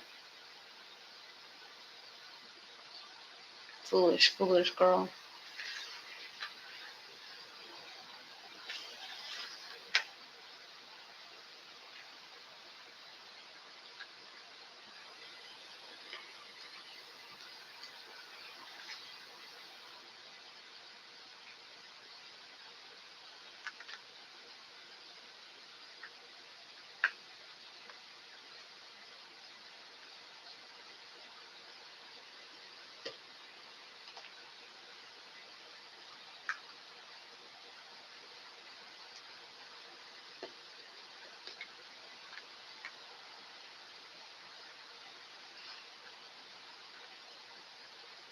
I would say I'd go watch Star Wars, but I mean, I think I still own it.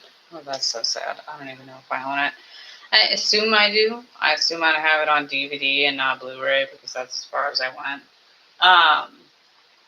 Just, I haven't watched it in a long time. It's not that I don't love it. I do love the world, but just like all things, if I don't want to watch it, I'm not gonna watch it. If I'm not in the mood for it, I'm not gonna. There's no point in trying to force yourself to do something.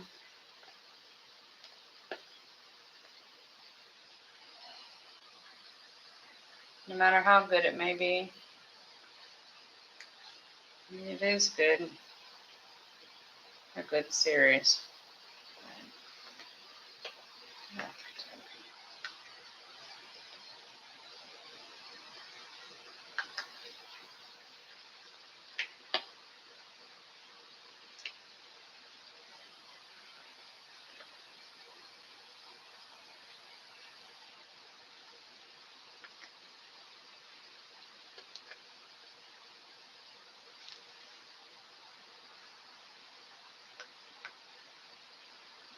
I highly recommend it for anybody that wants to watch it.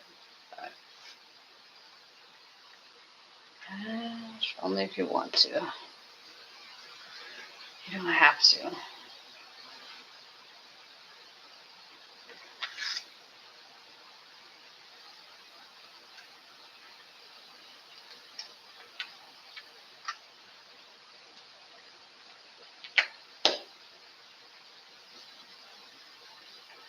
Okay. Now, let's see if we can't get the lines. Because I should have all of them. Don't you dare tell me I didn't put the lines in here. Shit. It's always a good sign when the first one you try, you're like, nope, don't have it. Yeah. It's standard with how it's gone so far. I mean, am I surprised that it didn't separate it correctly? No, no. I mean, why would we start now? It's been craptastic from the very beginning. I expect to be consistent till the bitter bloody end, which will be tonight, because we will finish it no matter what. Also, there isn't that many pieces left, for Pete's sakes.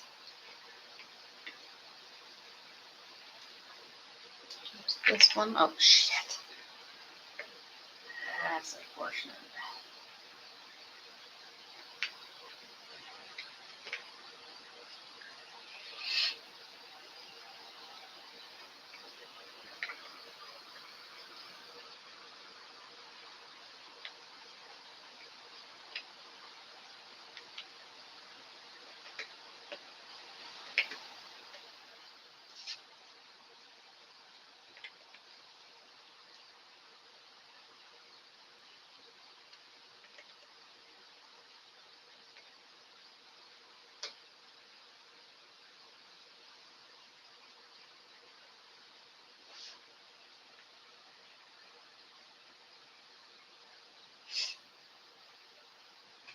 And that, and eventually I should run into Vader and Luke under at the bottom. And then bridge the gap between them. I don't really know how they connect. I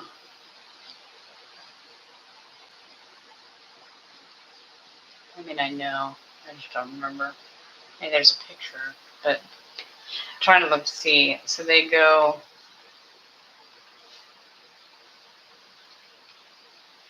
this way. I was hoping I could just, as I put them together, push Vader down. But, oh yeah, see, here's Luke.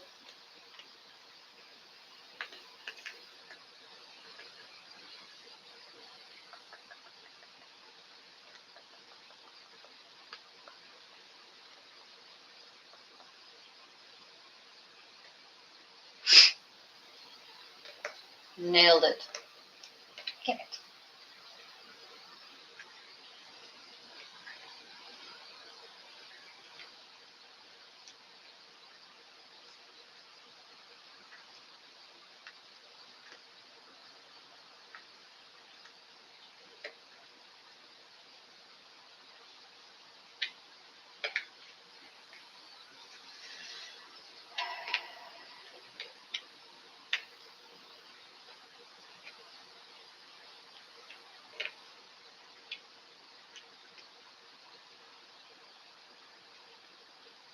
Oh, so there's this one. Oh, that's nice.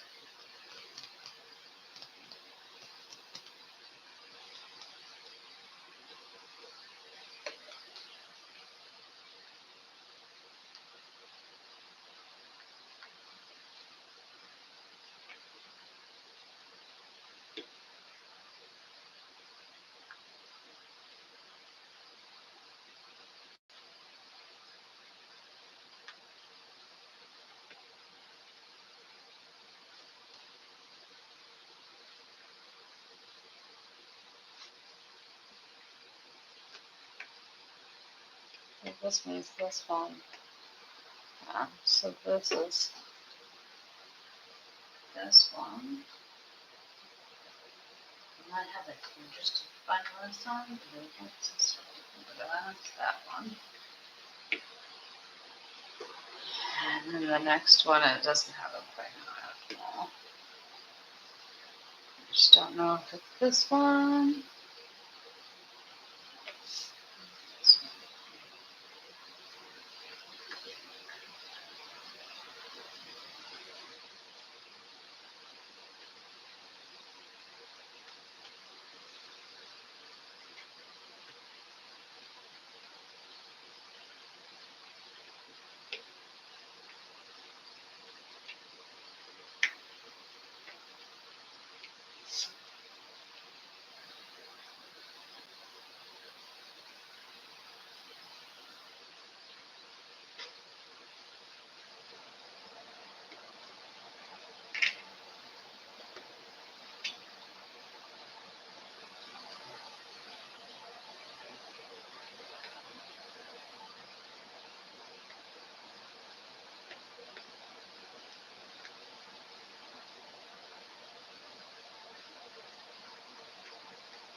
Did I put all the things in the end, or did I?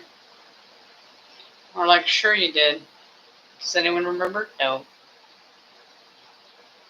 I think this is. There we go.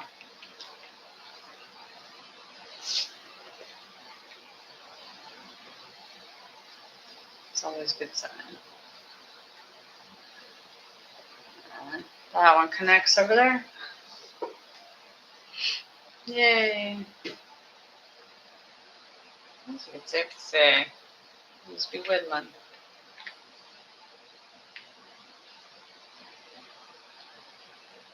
Yeah.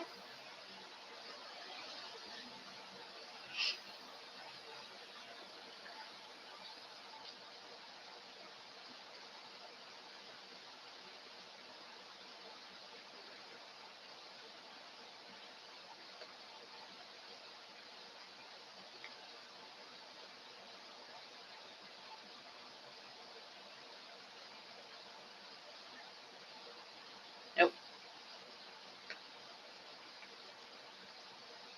This one. And then.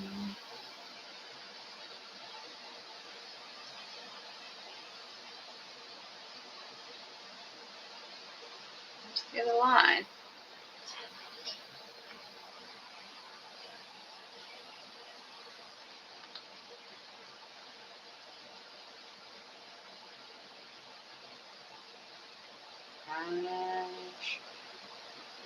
It'll be here. No, it will not. I mean, not that I can find. Although I wonder if maybe it's because it goes out. Let's go out or go in. Oh, it gets stuck on here. And then it goes back in again.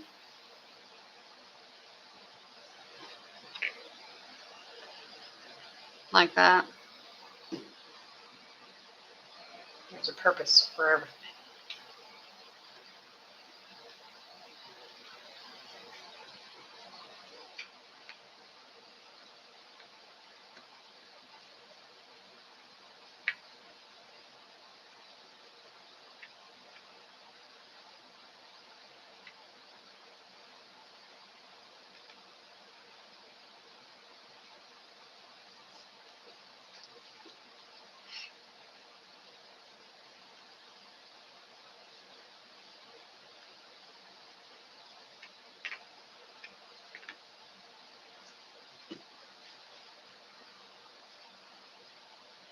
Really? Oh.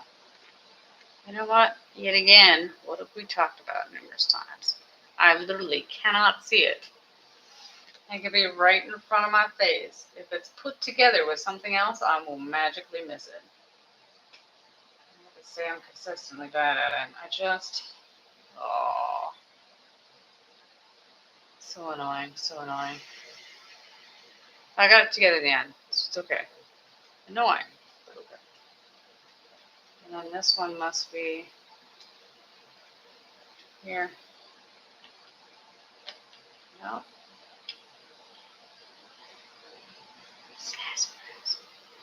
But it should. Get it somewhere. No.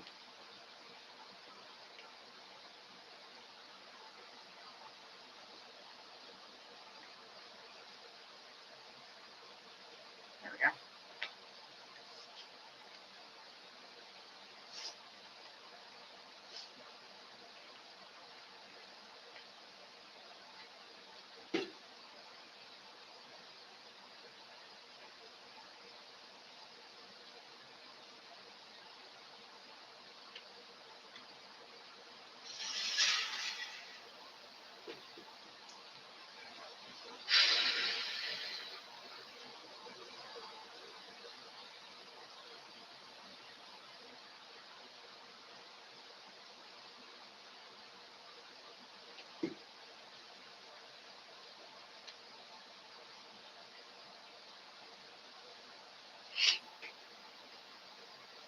Yet again. Look, really? It has to be here, right? Right? Shit. Oh well. That's fine. That's fine. We will figure it out at a later date. Makes sense. Can I get all the other ones in there?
Okay.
So there's a fountain in the pond, the decorative pond, um, in the middle of my apartment complex. So there's the wind was so whipping around so much today. It kept switching the direction of the fountain. Obviously, it spews in all ways. But because the wind was blowing so hard today, it would blow one way and then the other way and then the other way and the other way. It could not. That poor little thing was getting thrown all over the place. I'm surprised it didn't break, honestly, because it kept shifting so much.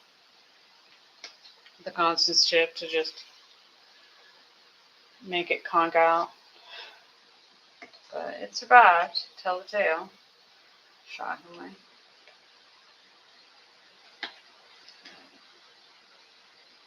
It was super entertaining to watch. I mean, I probably should have been concerned that because it was so windy that it would, cause damage to something, but it didn't. Well, there's a bunch of limbs that got blown out of trees, things like that, but nothing, catastrophic. Where did this come from? There. It was an entertaining watch. Well, the only bust was cooled off. It's been super hot here lately, but the super windy rainstorm cooled everything off. But because it was blowing so much, I had to close the windows because I didn't want it to blow into the house. So, yeah, that sucked. I would have preferred to leave the windows open and then just blow everything out. But because the wind kept shifting directions, it would have just blown the rain inside the apartment, and that's a no-go. Yeah, that's not. Where did this come from? That's not good. Um, the carpet is not waterproof, so or water resistant or anything along that lines. So yeah, no, that would have caused damage. So no doing that.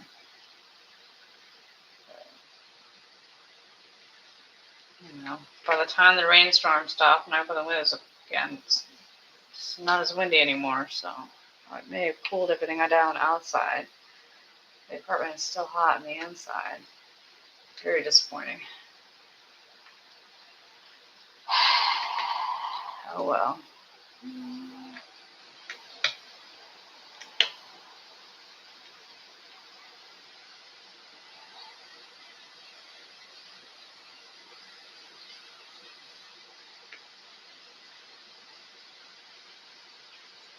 Well, trying to resist. The best part about this, when we're done with this part, is that I get to slide it down and slot it in. Slot in the Vader and Luke and the fight and all that jazz. I get to slot it all in next. So that'll make it look so much closer to done than it is right now. Even though technically it's the same amount either way. It's not that it's because it's technically put together. It's just not in it's not home yet. That's the only difference. But it's still somebody that probably could have got in earlier. Oh well.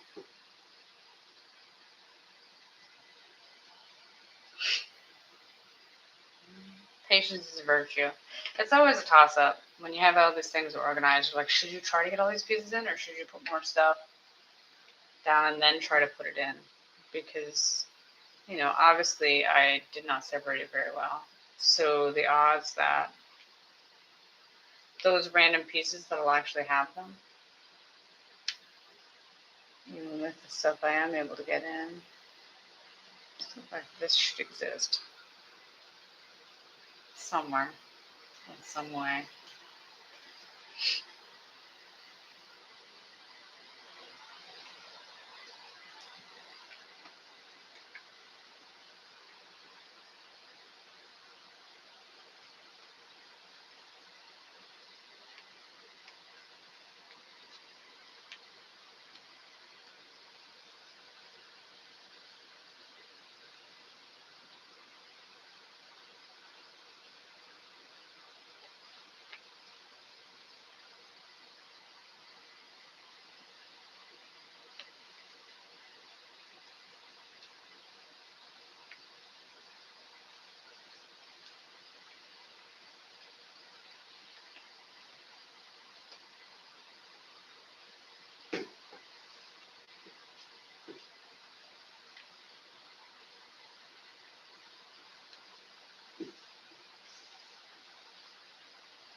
Of course I need to reset it. Why wouldn't I reset it?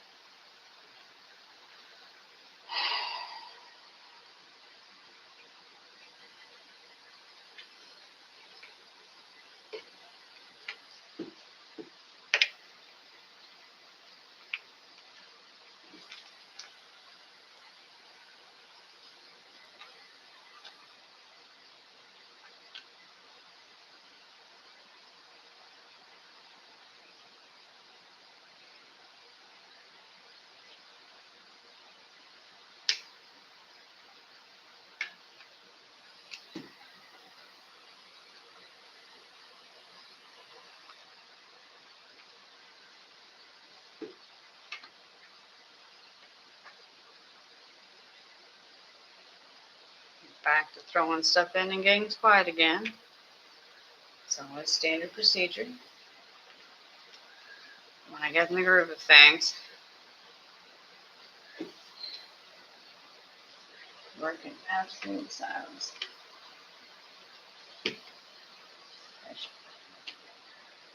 Something I was always proud about. If I was at work, you just work with people without saying anything, just like everybody quietly doing their shit. Nobody, no chit chat, whatever. Nah, just working. Just there to get stuff done. Obviously, planning 6 steps ahead, even though I know full well the plan never works. It always messes up. But I'm still making the plan.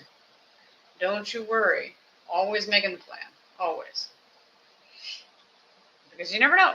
Someday you might actually be able to use it. It'd be great. Rules are fun. Rules.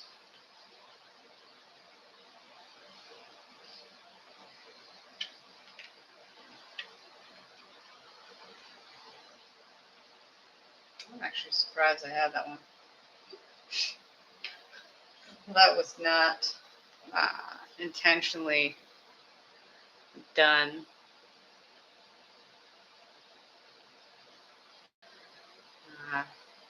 Now, the one bummer, obviously, about the next section is I will be constantly in the shot because I'm not tall enough. My arm's not long enough.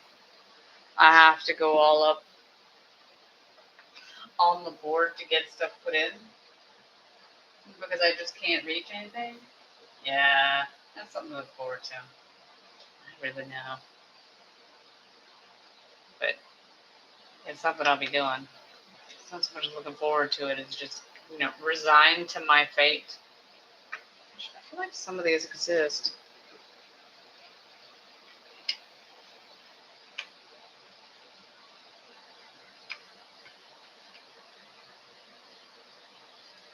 Yeah, because the one thing I failed the most on, besides the fact that I didn't separate it correctly, is that usually, in all the times I've done it before, I've been able to do the green better. Because I still do not have all the green firepower stuff, the blast things. I don't have all those set up. Although, yeah, you can't even see them. Yeah, there's a whole big section of green where the blaster shots, whatever they may be, I don't know what they are, that comes out of the TIE fighters where they're shooting. Which, come to think of it, isn't green supposed to be the good guys, which means that it should be X-Wings and not the X-Wings and the A-Wings, not... Let's not. We're not going to do that. Not the TIE fighters. Maybe it denotes the different type of firepower. That I wouldn't be surprised by. Look, it's finally put that piece in. I know, I tried that one numerous times, and every time I was like, nope. Nope. This time it's like, yeah, fine, I'll let you put it in now. Now that you've tried it enough times, yes, you're allowed to put that one in.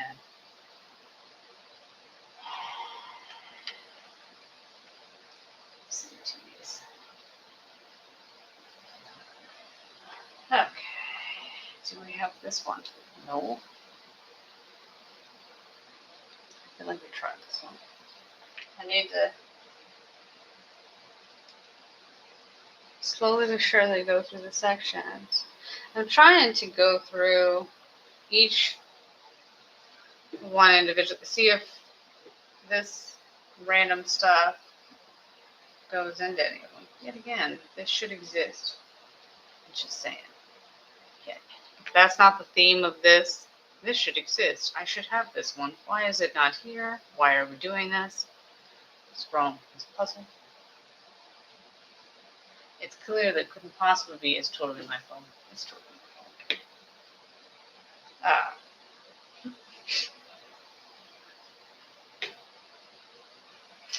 Simultaneously, my greatest asset and my greatest weakness is that I will generally automatically default that it's my fault.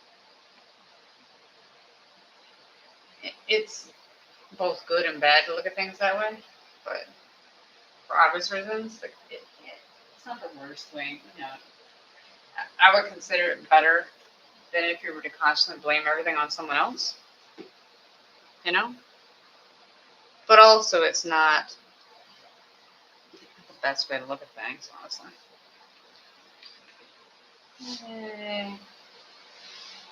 I just keep spinning around. Like, I swear I already did that side, and now I'm back with more stuff that I didn't find last time. Like, did we not do a good search for this? Or where did we fail? Where did we fail? Alright, see if we can't. This is the shooty thingy, but I don't know where those are.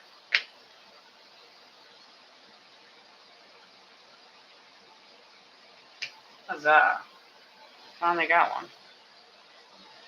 There's one.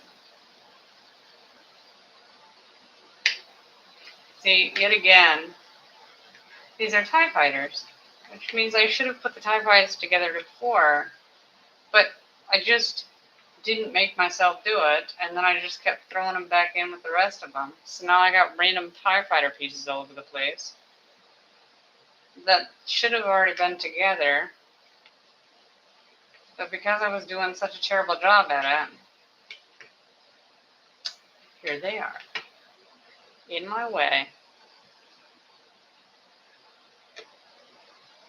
But they should. Although I don't know why I didn't do this last time, because before I laid out all the green, the firepower part, but I ended up not connecting them together. Had I put the TIE fighters together and then just done the fire off of the TIE fighters, we wouldn't have this problem. But somehow, in some way, check, since I'm leaning on my arm,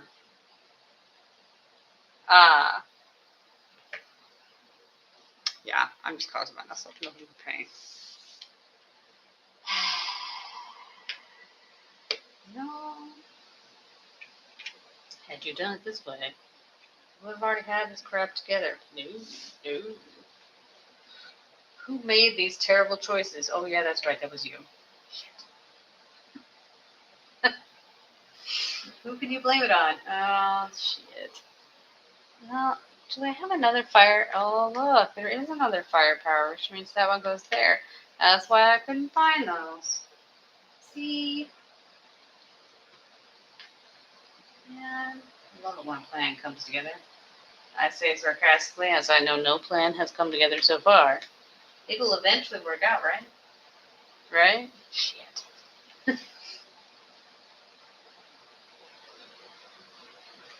Again, had you done all the green like you were supposed to, you wouldn't have this problem. Although, probably not a problem. It's not actually as catastrophic as I make it out to be, but it's still annoying.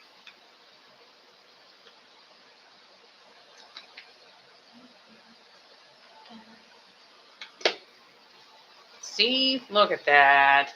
Sassafras.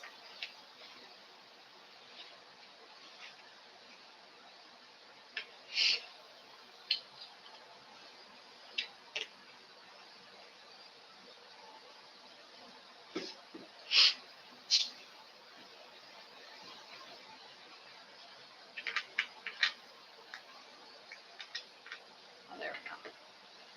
And then there should be. Where's the green that was there? Never mind. So they all shoot upwards. Where's the... It's not supposed to go there. This one. I'm not amused. Not amused. Do I have this one then? You keep asking questions. You're like, I don't know. Do you? Do you have it? Because you're the one that's supposed to have this crap.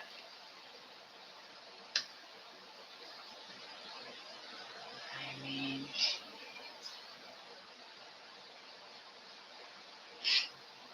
Here's this one. So where's this one? Oh, it's behind here. It's not this. Oh.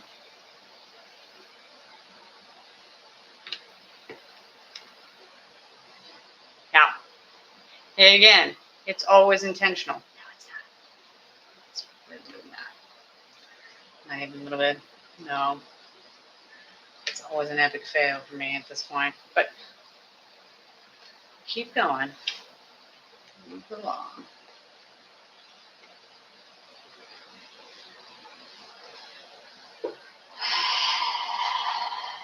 And then there should be TIE fighters underneath.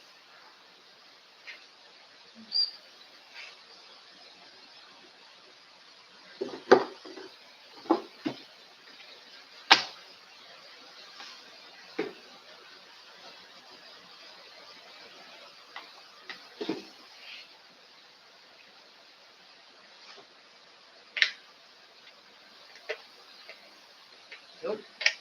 How about that one?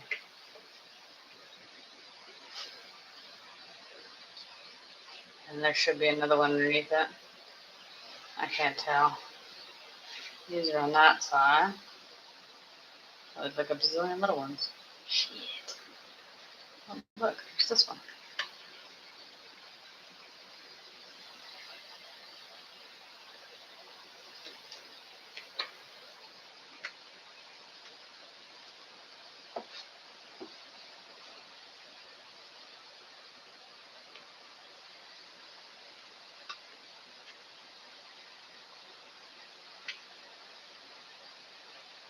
But looking at Vader and thinking, oh, that goes there. That's like, that doesn't even go there, smarty. That goes down here.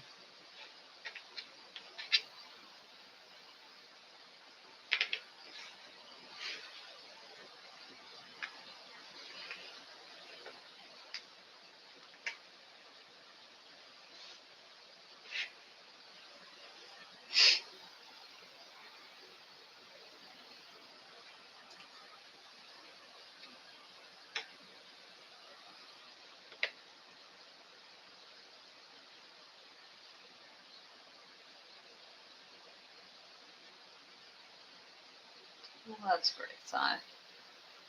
Let's see, do we not have any of these things? Nothing? Nothing? I don't know why I'm being so greedy. I think I did fairly well on this try, considering how shitty the other ones were. This is just a masterpiece compared to those. I realize that's the bar is low. You have to crawl to fail this one, but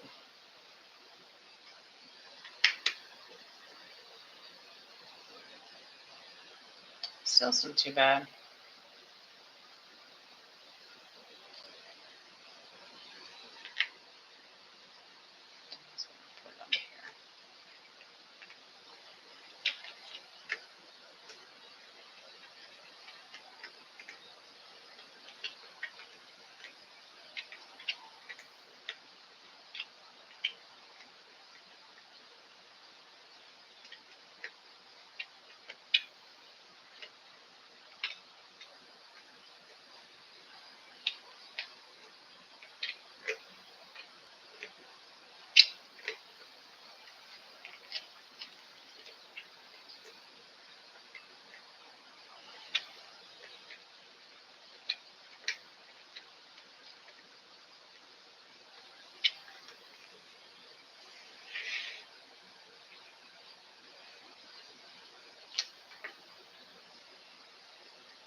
There we go.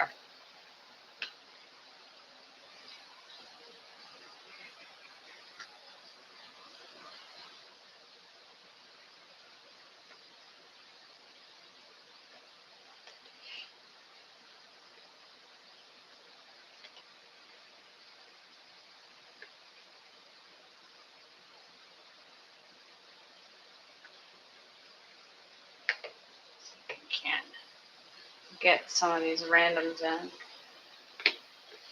before we move on to the next section, which will be the last. Where did this go? I was going to say, we have this somewhere.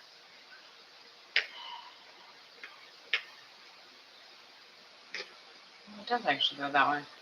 Huh. Well, you know. I mean, of course, I'm always right. No. No, I'm not. I just.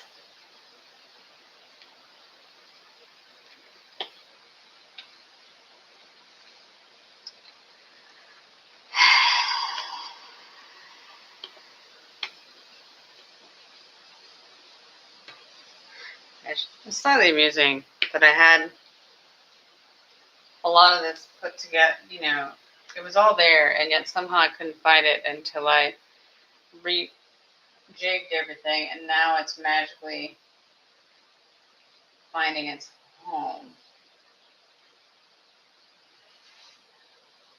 But,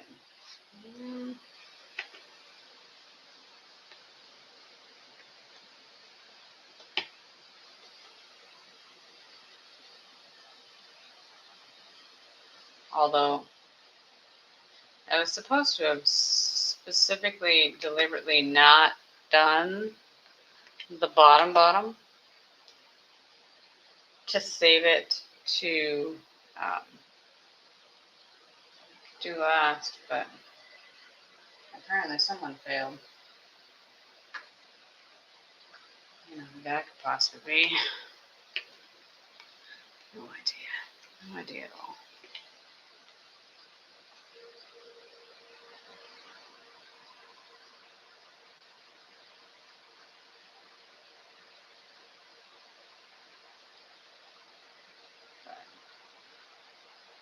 Still not the worst. Finally, lay it out and knock it out and be done with this.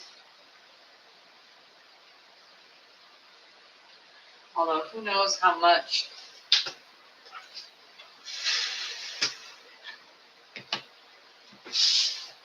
oh yeah, it's gonna be oodles of fun. Oodles. It's a lot. Yeah. Oodles of fun. Oodles. Okay.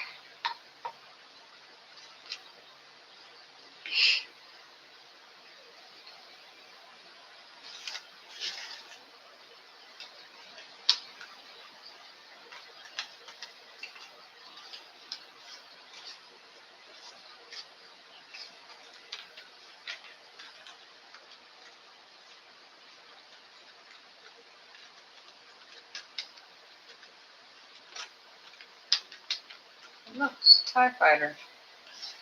So proud of you.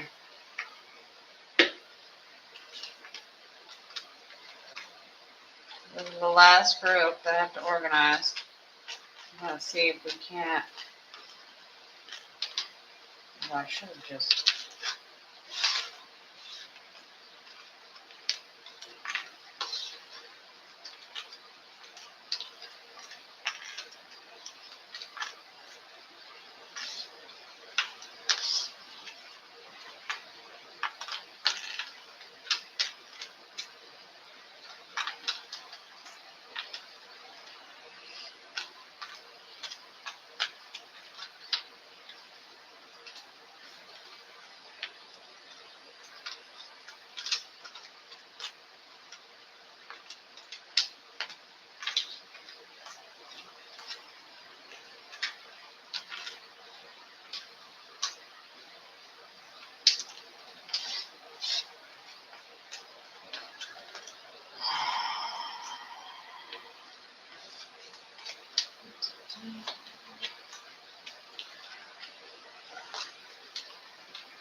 truly riveting, but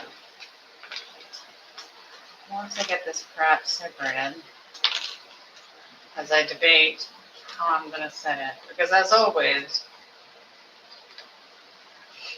I overthink it, because you can tell that all that extra thought I put into it really helps do it correctly. No. I mean, maybe, but no.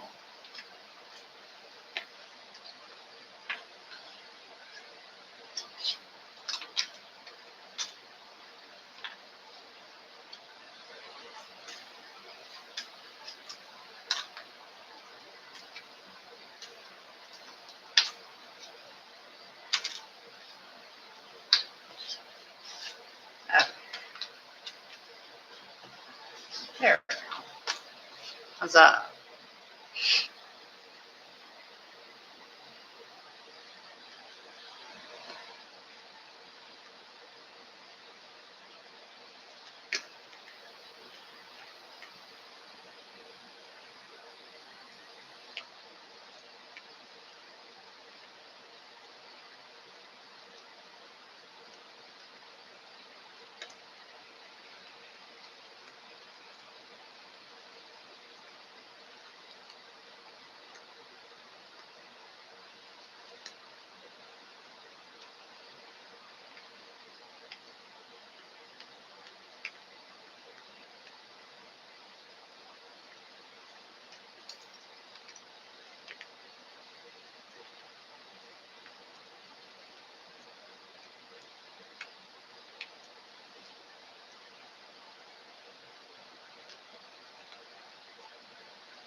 It's slightly amusing. I set all those ones down there because I didn't think I'd have enough room on here to put them on there.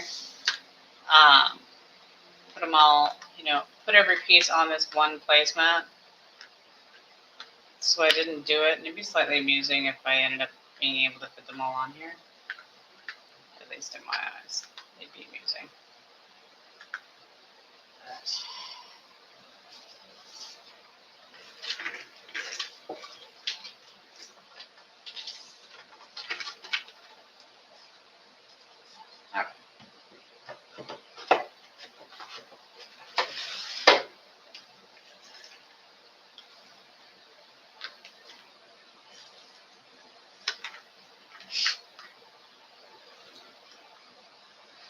that to see. Oh, what a does fit. Isn't that exciting? See how many will fit on here. And then we'll.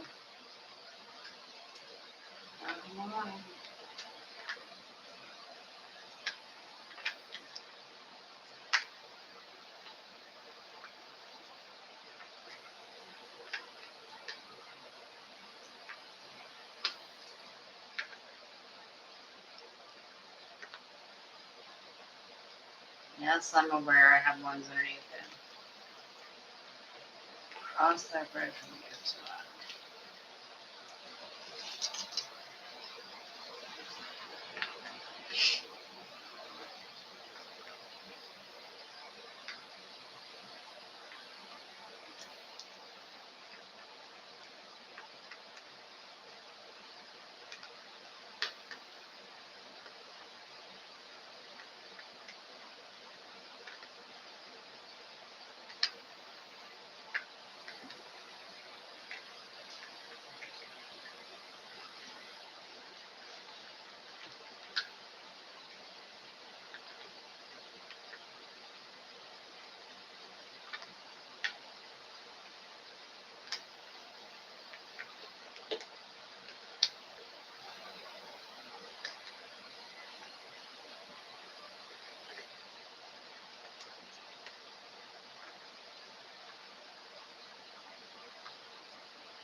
That's a good sign. Like the first one, you're like, nope, nothing, nothing.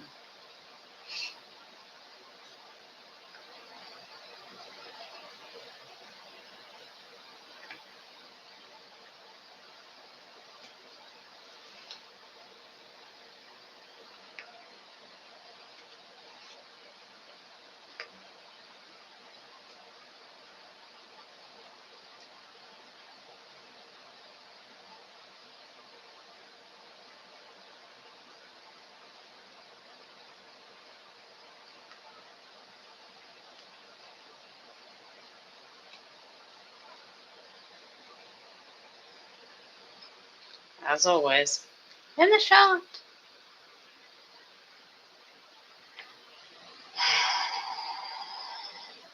Let's say I'm consistent.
trying to do any one that has 3 sides.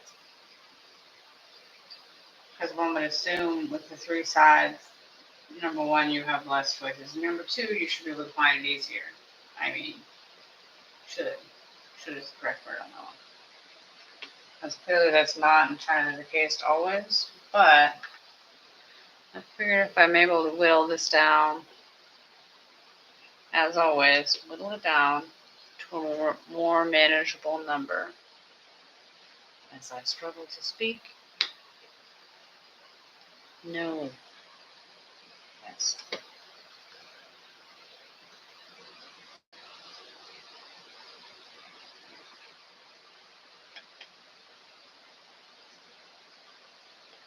In a perfect world, I'd get this one done, and then as I shift it around, I can just do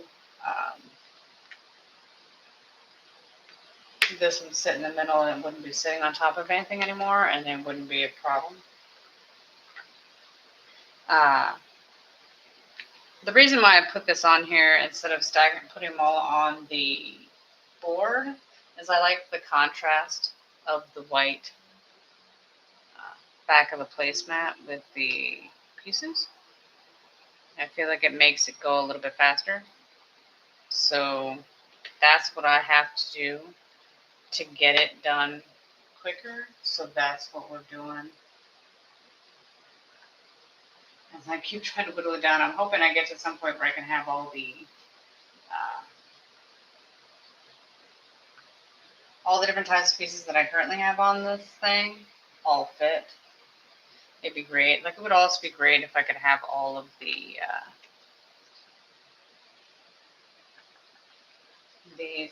outside ones, the outliers. But right now, if I could just get the other ones on there, it'd be great. Honestly, I know it's asking for a lot, but it would be nice. Just double checking to make sure. But alas, I'm getting stuck on the. Huh. See, that was nice.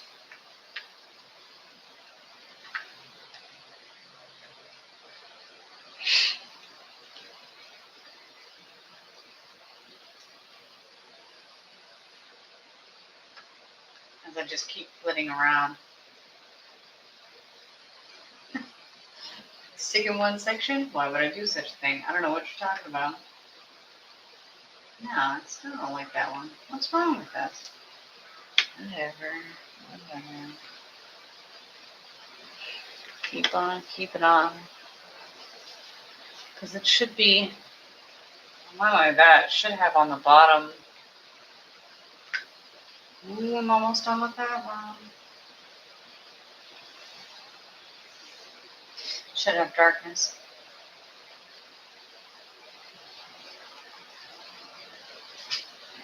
Who knows?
Sons of bitches.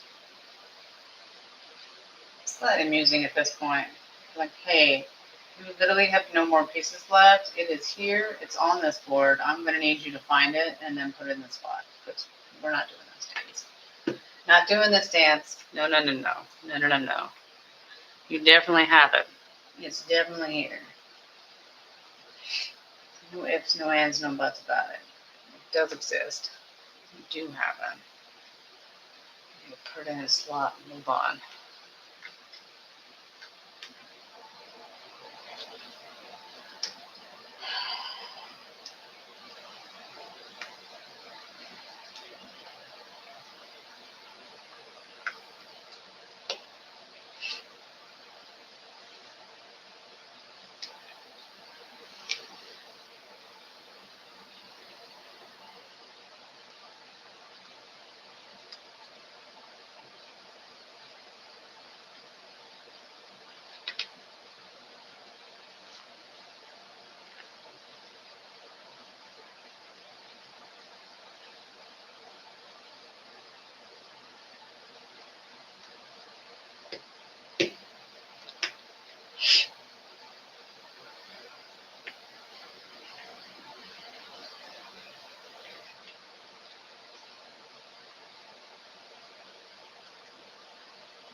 Usually I like to do the puzzle top to bottom.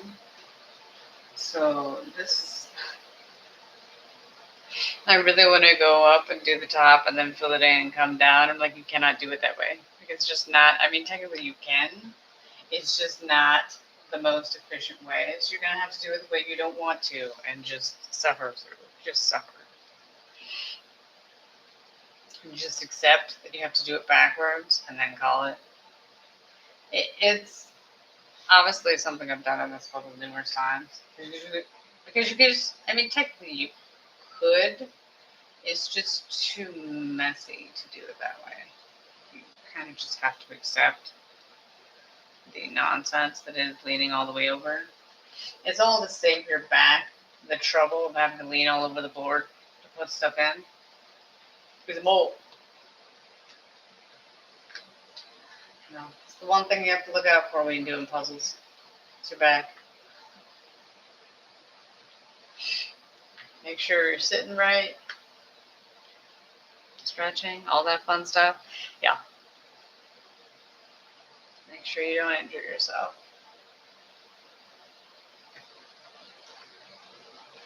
I'm only partially joking. Although I could say that using the backwards chair, I feel like it does help a little bit because you have to engage your core and sit correctly.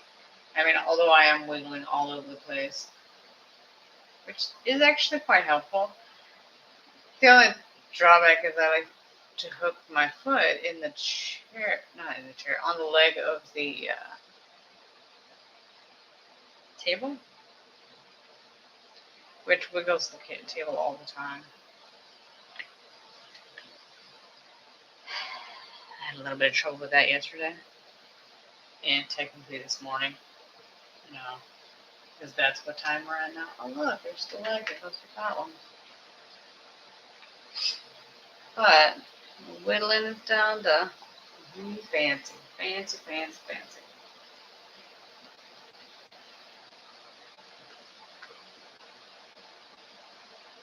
Hope to get to the point where I can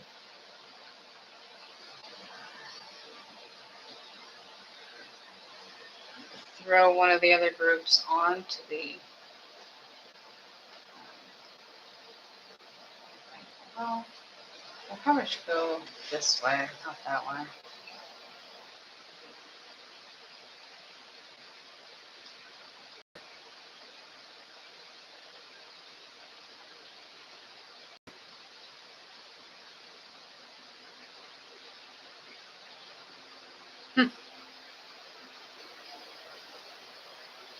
So weird. So I don't know where it cut off and where it went back because it showed that it was fine. But then on the screen that I used to make sure that it's actually streaming, it went down. But the stream where in YouTube Studio said it was fine. So then I redid it. So I don't know if it's, but I feel like it's lost time. Oh, technology. I don't know where I lost. But clearly, I don't know. I don't know. I'd have to go back in. Nothing I can do about it. I didn't cheat. The system is stupid. Because usually it has, if it starts to lose connection or it's slow or whatever, it'll tell me. It didn't tell me. It didn't tell me anything was wrong. So I thought originally it was my other computer that I used to make sure that I'm actually streaming. Not that I would be paranoid and think that it would be not working. But, well, shit.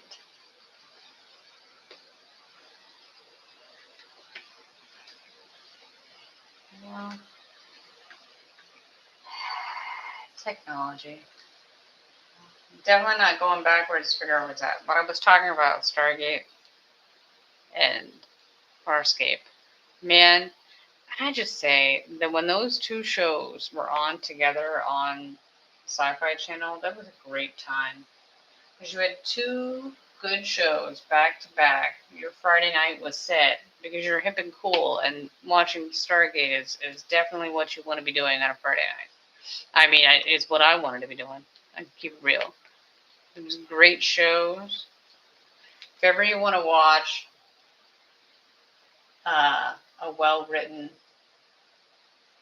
sci-fi show, you have to actually like sci-fi to watch Farscape. I guess it's the difference. I always called Farscape is heavy sci-fi, and then Stargate is light sci-fi. So, Stargate's more accessible to more people, would be my answer. Just because it was so, it's very normal, whereas Farscape was just messed up. I mean, in the best way possible. Like, it's one of those shows. One of the streamers I watch has been going through these episodes of Farscape, so I get to watch her watch it for the first time. And they had one of the main characters died recently, and she was devastated. And I was like, man, Farscape was on for 4 seasons, and then it had a mini series to finish the show because it got canceled because it was too expensive. And every season was better than the season before it. The miniseries is good. The problem with the miniseries is obviously they're trying to condense an entire season worth of episodes into one miniseries, which is a lot. But they did a great job. I mean, they ended the show. They got it all together. Had a great ending. Although I could say that even the ending that was in, I don't remember, in the Peacekeeper Wars, did they? I'm trying to remember if that's the end of season 4 or if that's the. No. It's been so long since I watched it. I'm trying to remember if the one scene I'm thinking of is at the end. I don't know. I don't want to say what it is, purely because if anybody out there who hasn't seen it, I really don't want to ruin anything. I would recommend, if you do want to watch it, try to avoid, see if you can find a trailer, but try to avoid anybody that talks about it, because you really don't want to know what happens. But it's a perfect example of a show, when they're starting out in their first season, the reason why it's not that great is because they're still getting their sea legs. They're still trying to figure out how they're going to do what they want to do, what the feel of the show is going to be, how much they can get away with. The show was filmed in Australia, so it has Australian humor in it. Because as always, every country has their own type of humor, which makes it unique and different. It adds to the flair of the show overall because it's got the Australian bit to it. You know, the way they film in Australia isn't exactly the same as how they film in the States. I can't remember what it was that they did differently that made it. But yeah, they have their own way of doing things. And it works really well. And Farscape is just so far out. Just so it's you've got you have aliens in the show that are main characters, and some of them are done with prosthetics and makeup, but darn bucks. Some of them are puppets because they had Jim Henson made the puppets for that are characters in this show, and it'll take you one, maybe two episodes, and then those puppets will be real people to you. Guaranteed. You will treat them like a normal character. You will care if they live or die. They are a puppet. You know, but yeah, no, 100%. You'll see them as a normal character, and you'll care about them, and you won't want them to die. Like they will become just as beloved, just as cared for as everybody else. They're well-rounded characters. Just because they're puppets doesn't mean they're nice. You know, puppets that swear. It's always fun for everyone. It's just a super. They're not. They won't hesitate to obviously kill off a main character, to do the dramatic thing, to not be the happy. You know, the heroes save the day. Sometimes you can't save the day. You know, you can do the best you can. Sometimes you fail miserably. Like sometimes you do something catastrophic that you can't fix, and then you just have to live with the aftermath of what comes after. It's it can be fairly dark, but usually, obviously, when you paired that with Stargate, which is fairly light, you know, they're gonna encounter a crisis, you know, and they're gonna save the day. Not to say that Stargate never lost, but compared to Farscape, they never lost. That's the contrast of the two shows. But they worked so well together. In general, Sci-Fi Channel, for a long time, I haven't watched them in a while, so I don't know. They did a good job of having good TV shows. Their movies were craptastic, but the TV shows usually were very good, fairly consistent. I've seen many of them numerous times. The only one I can think of off the top of my head is, I can think of two, Killjoys and Winona Earp, which technically I have not actually seen the end of Winona Earp because I didn't have Sci-Fi Channel when it ended, I don't think. And it's not on a platform I can get to easily. I was hoping they made like a made for streaming movie that takes up after the events of the season finale. But I didn't watch it because I haven't seen the end of the show. You know, I don't want to ruin it. I don't know. I don't want to ruin it. Oh, look, there's a piece. Does that go right there? Yes, it does. Yes, it does. Okay. Let's see if I can't get some of these put in.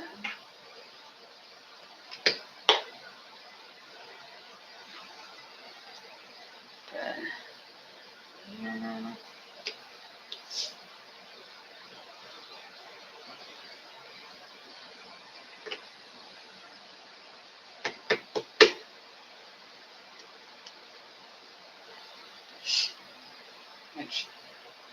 I did rewatch Killjoys the other day, a couple weeks ago. That one's 4 seasons. Think about cable TV shows that makes them better than network TV shows. They don't have as many episodes. So it's only, you know, yes, it's 4 seasons, but it's only like 45, 50 episodes versus the network TV, that'd be 80. It's a lot. That generally, quality over quantity would always be what we're going for. And that's usually the case if you're doing it that way, then versus instead of doing it with having 20 episodes, the likely you'll have quality out of that is unlikely, especially for network TV. Network TV is not really known for its quality. Not to say it never has it, but I watched one episode of the show that has one of the highest in streaming views, which is Tracker, and I could not. I didn't like it at all. I was not keen on that show at all. I didn't really understand why people liked it so much. But are we gonna finally put them all on there? I feel like we are.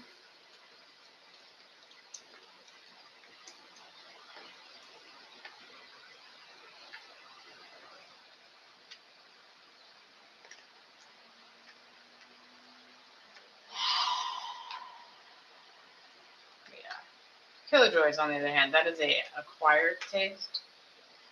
That's my nice way of putting that. I liked it more the first time around than the second. It's an okay show. Better than a lot. What is the other show? I'm trying to think of. When you could see the show in your head, but you can't think of what it. Like, I can hear the theme music playing, but I just can't.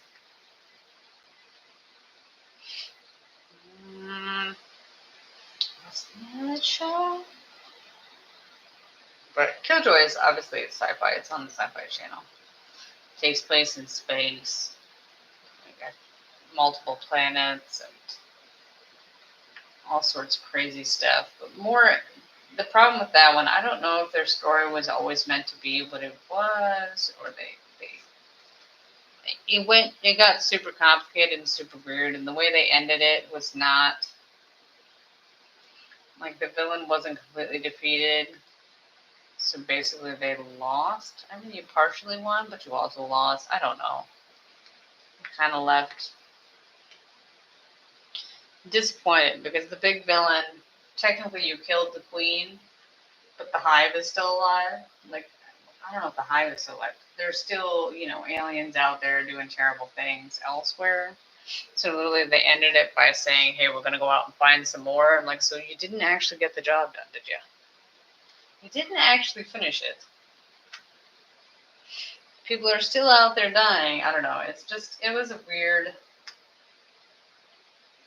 show. I still have not figured out what the other show was.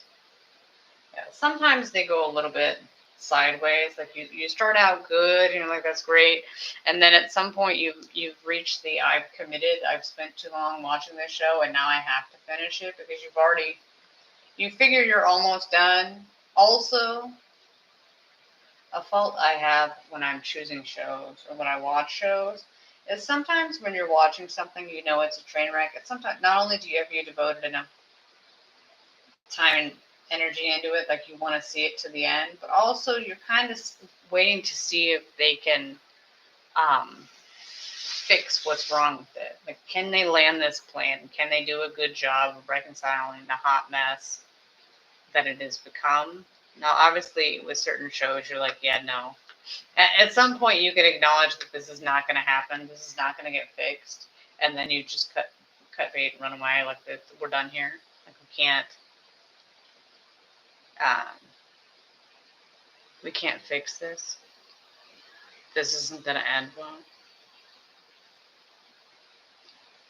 But I still try.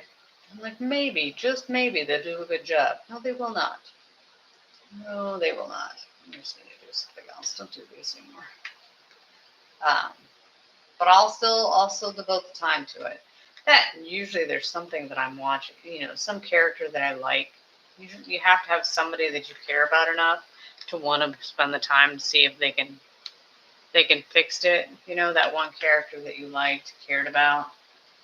something along that lines. How does this get here? Does it not connect anywhere?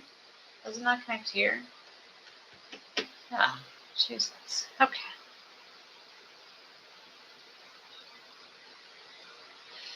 But it's quite sad that I can't even find any shitty show to watch lately. Usually, the streaming platform I watch most of the stuff on is Tubi. So it's all dependent on their selection, which actually isn't that bad, especially for a free streaming service. You know, you get what you paid for. But they do actually have good programming. Like, they have stuff to watch. I was rewatching MasterChef. That's always fun. Watching people make something you'll never be able to make. Things like that. Not to say I can't cook, but also I cannot cook. No. No, I cannot. It's best to be honest with oneself. Well, at least not like that. I wouldn't put the time and energy into that, honestly. It's not going to happen.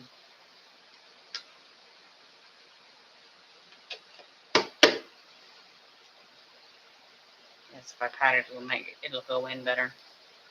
That's my story, and I'm sticking to it.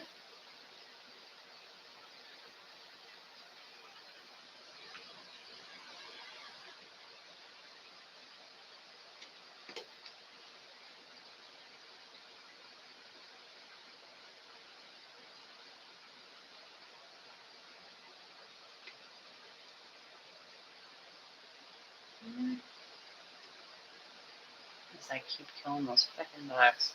It's not because my place is dirty. It's because of the light. The light attracts the bugs. So much so. So much. I wonder if I should spray the thing again. Killed them all last night with my vinegar water. And I dare say you're not gonna like this. Squish. Not welcome in my home. Just because I have the lights on doesn't mean you're welcome.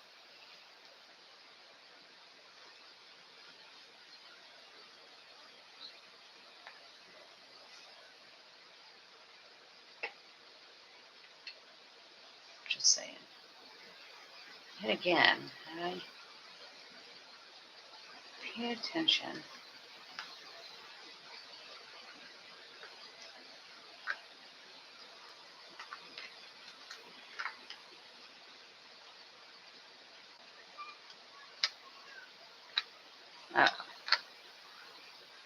Somebody's making noise.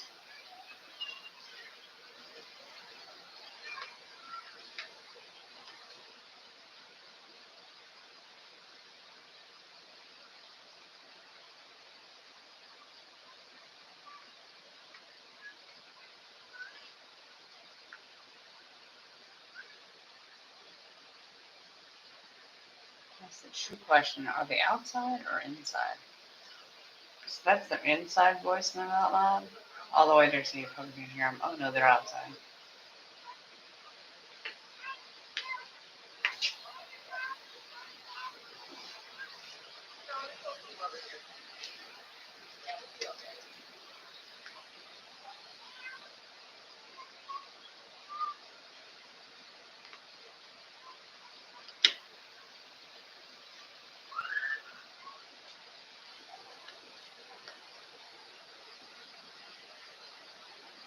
Let's try to remember where I got this from. Okay. No, I didn't take it out and immediately forget it 3 seconds later. Where is this from? What way does it go in the board? This is important. If I don't know where it goes in the board, I can't possibly find the piece that goes. Well, I probably could, but not very well. It's faster if you know which way it goes in there. This way. There we go.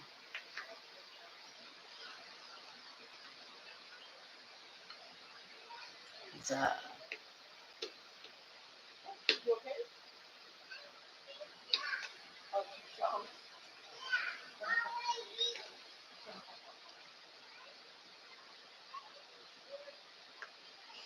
Although, because of the echo, I can't really say if it's just the kid with the high-pitched voice or that's just the echo of the, that's the acoustics of the plays. I can't say. I don't know.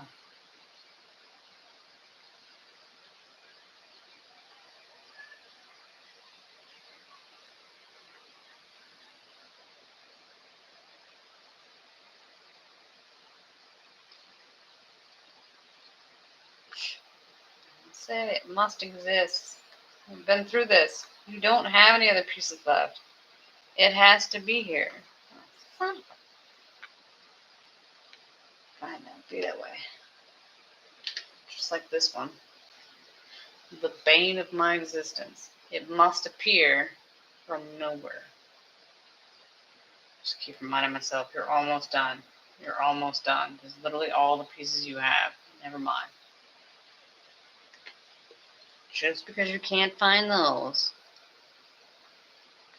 Eventually, I mean, let's keep it real. It could actually already be in somewhere in the wrong spot, and this is why we have the problem.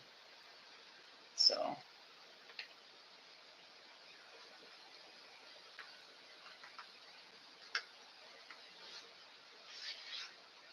make sure there's no. Uh-oh. Where's my piece on? Oh, just realized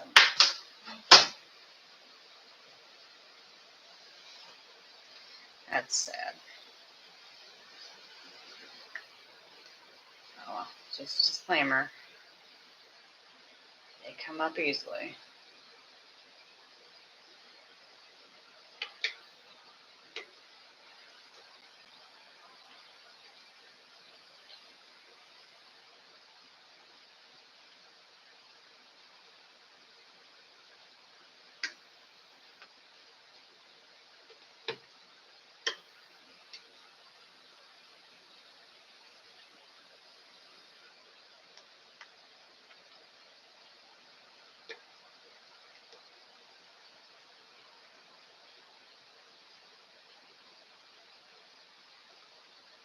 Oh well.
That's not the right piece.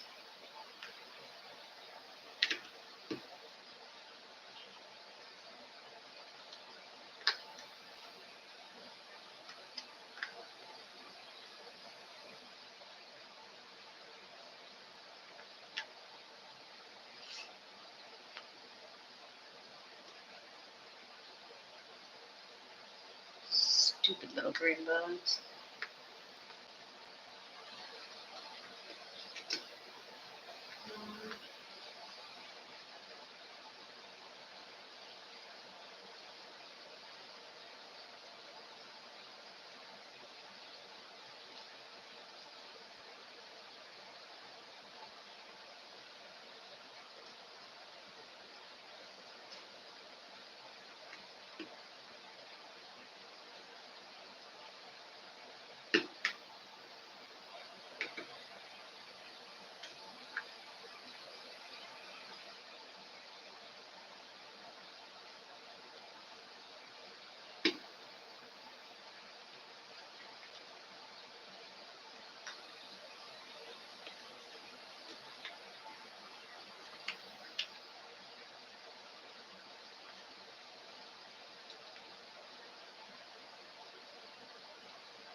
We're going to make it to the end. I'm going to finish this thing today.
Is that the last TIE fighter? No, it's the one on this side. It's not the ones on the other side, honestly. You know better than that. I was going to say there's another one right there. Honestly, how did you do this wrong?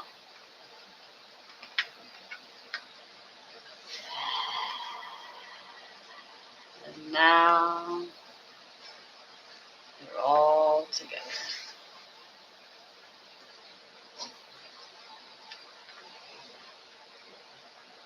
No more moving them over. They're all just moving down now.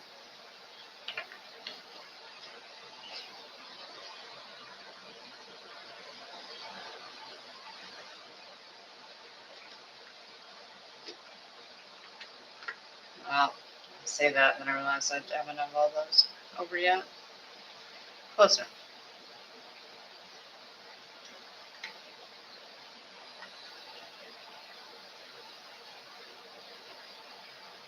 There we go. Now we can move them down.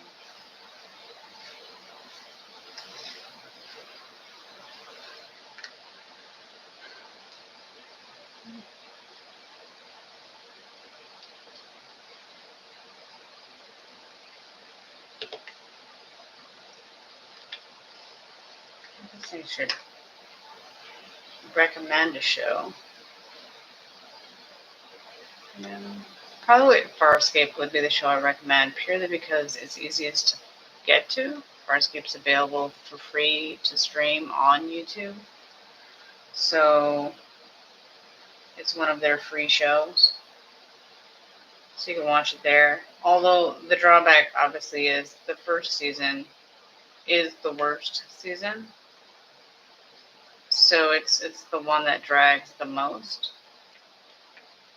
The rest of them, every season after that, obviously you've already become attached to the characters at that point. But every season after that, they've figured out who they are, how they want to shoot it, got it all set up, and ready to go, and then they just bang them out. That, and you can clearly tell they have a plan. There's a method to their madness. They have their overarching theme, and then of course for me they've got the characters you ship getting together, which it of course takes all 4 years for them to get together. But that's they have actual legitimate reasons for that though. It makes sense, all the crap that goes down, to give them the time to be in the space for it. So it makes sense for their characters to do it that way. So it's fine, as long as you've earned it. They're human beings doing human things, and it's not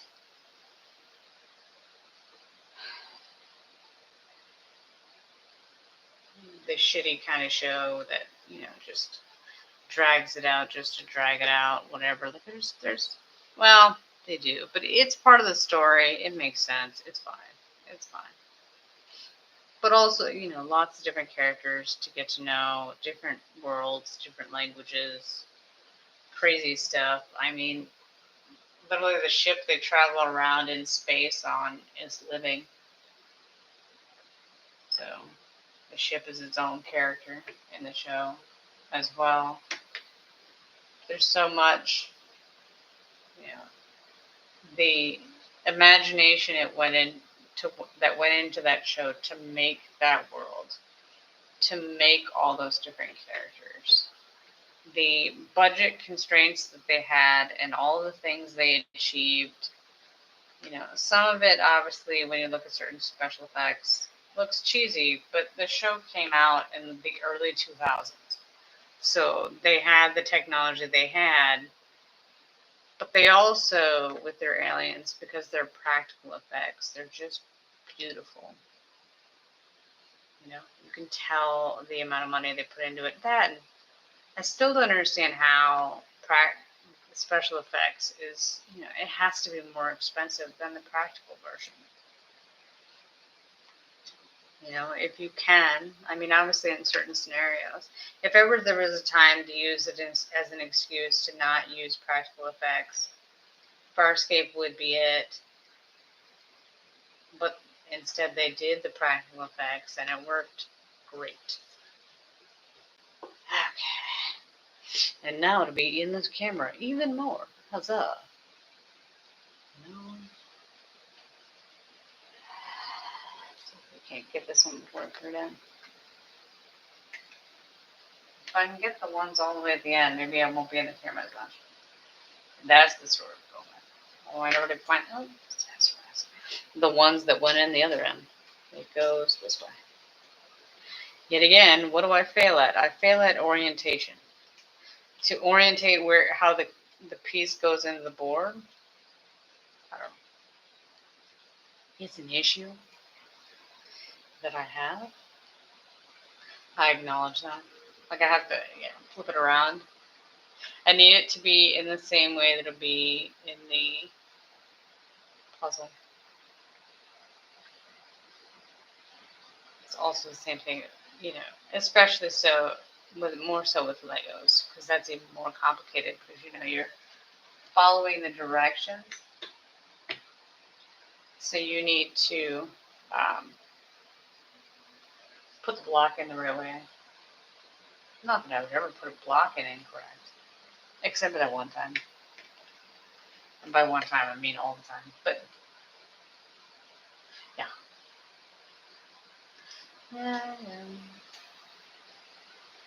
Just gotta remind myself, save yourself pain and suffering. Orientate it the way that it goes into put it exactly how it goes in. That way you can just set it in there.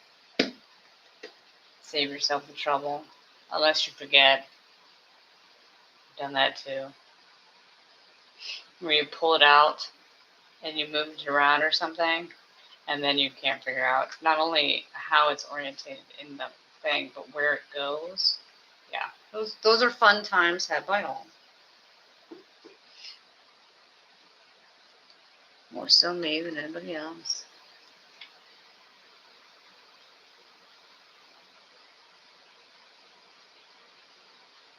Where's this piece?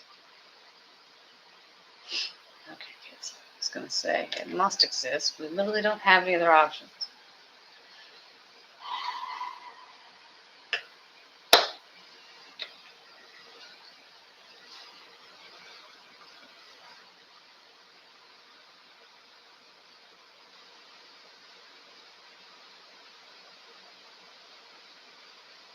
It helps we're getting to the point where I don't have that many pieces left. So we can kind of just toss them in. Now, if I'd smart about it, I'd do it the other way. But as we can tell, I've already given up on doing it I said to do it, like, don't do it this way. You'll cause yourself pain and suffering. What am I doing? I'm doing it this way. But it's slotted in there fairly well. Don't jinx yourself. Why would you do such a thing? How could you say that out loud? On camera?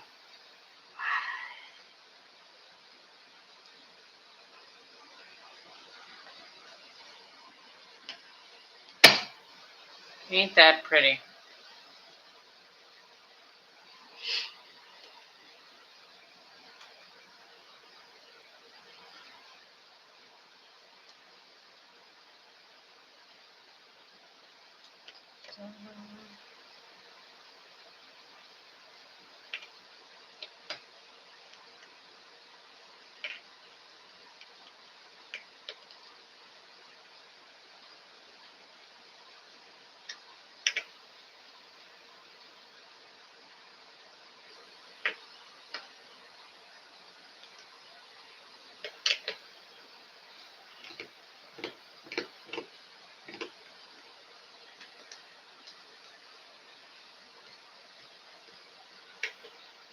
That's not even my fault.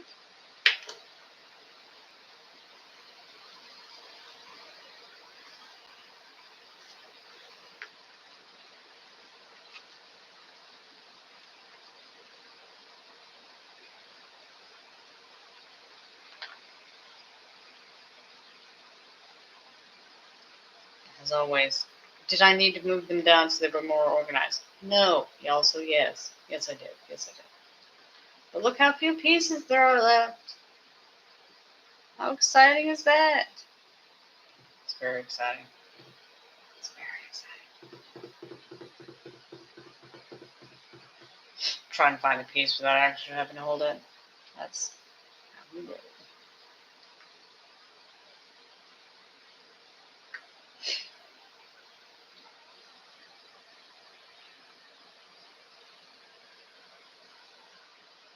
Really? Nope. Oh, it's this one. But it still has a thing on. Oh, for Pete's sakes. Don't question the madness. Let's go this way instead. Maybe we'll find more pieces that way.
So weird.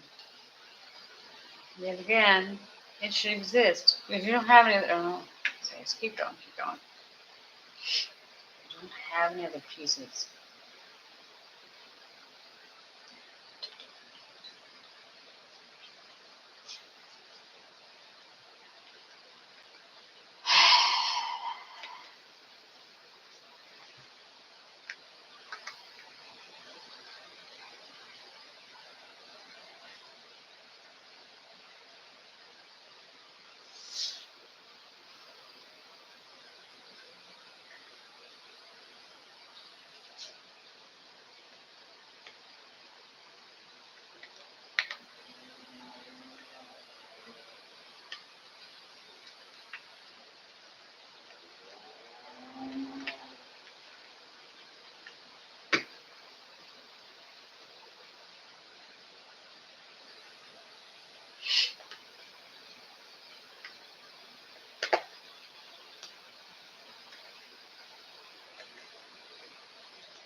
Hello. Almost done. I'm gonna make it.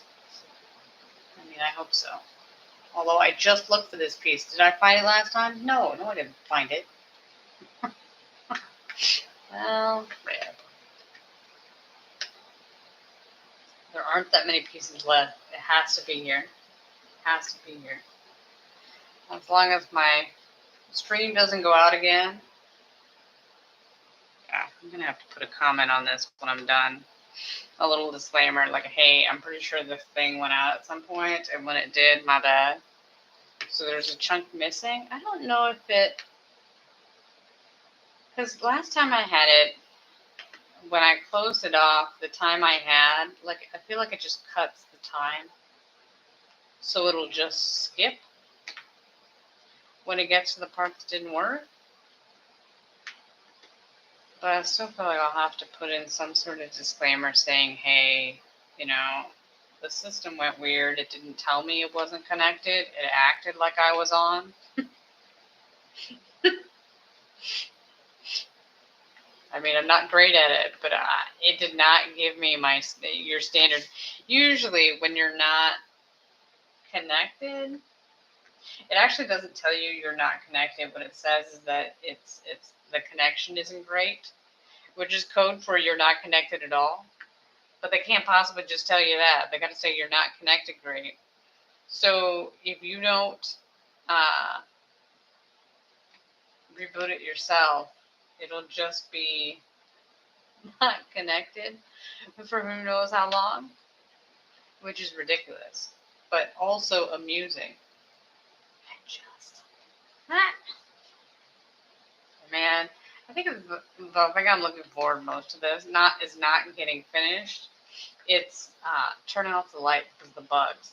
The bugs are just killing me. I don't know if you can see them on the screen, but if you see the little itty bitty microscope, they're so tiny, so tiny.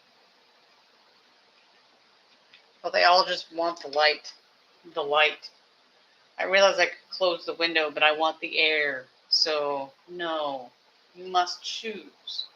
Because I'm so stubborn and I haven't turned the AC on yet, my apartment gets a wee bit hot. So I want to cool it off while I can. So, that I like the cool breeze that's coming in the window. Just, you gotta pay the price for the light. Pick your battles. Whether you want to have stupid bugs, until then, oh look, it's not the right one. Well, I guess this is why you didn't have. There we go. Why nothing fit in that spot.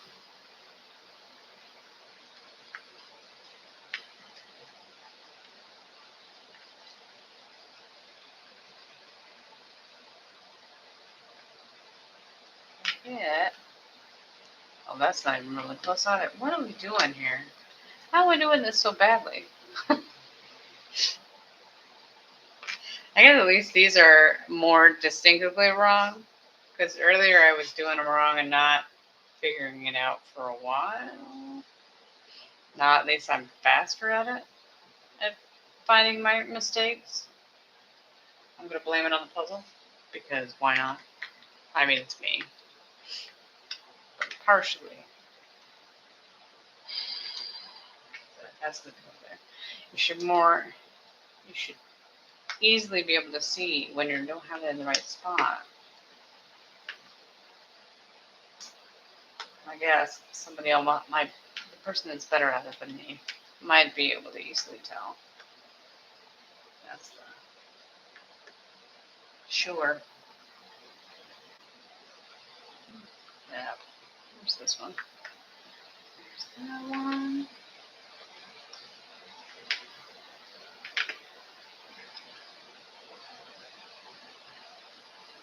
Slowly but surely. Oh.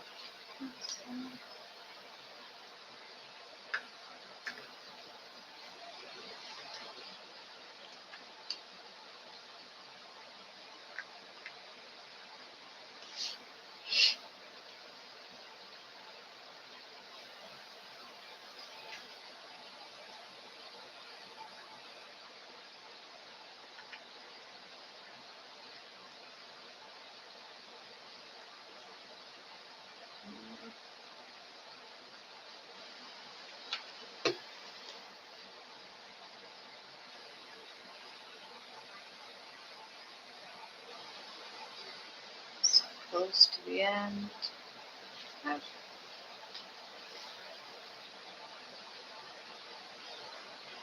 say that, now we're stuck again. Patience is virtue.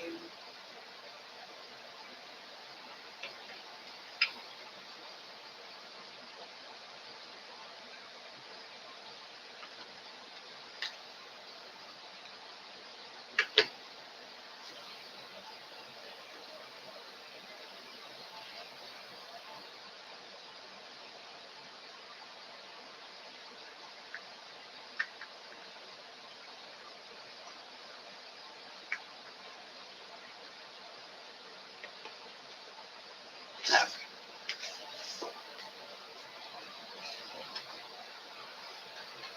Slightly amusing. My pillow has lost 2 black feathers, not 1. So I have 2 black feathers on the floor to make me feel like there's something down there, but it's just a feather. Could I have picked it up? Sure, I'll do it after I'm done. I think I'll finish this puzzle first, and then I'll pick it up. I want it to be done.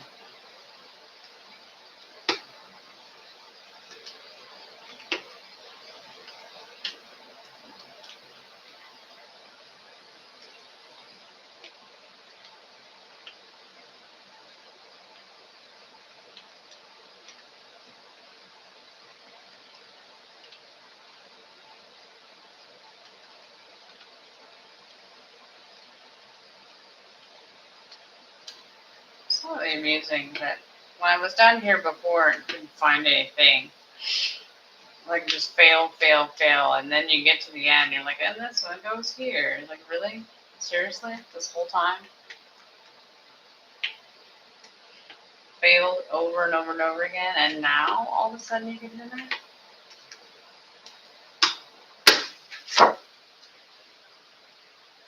Ta-da! Whoa.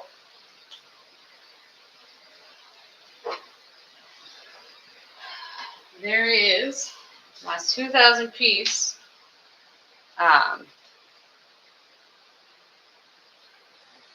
Star Wars puzzle. So you can't move it so you can have it better. It's all, there we go.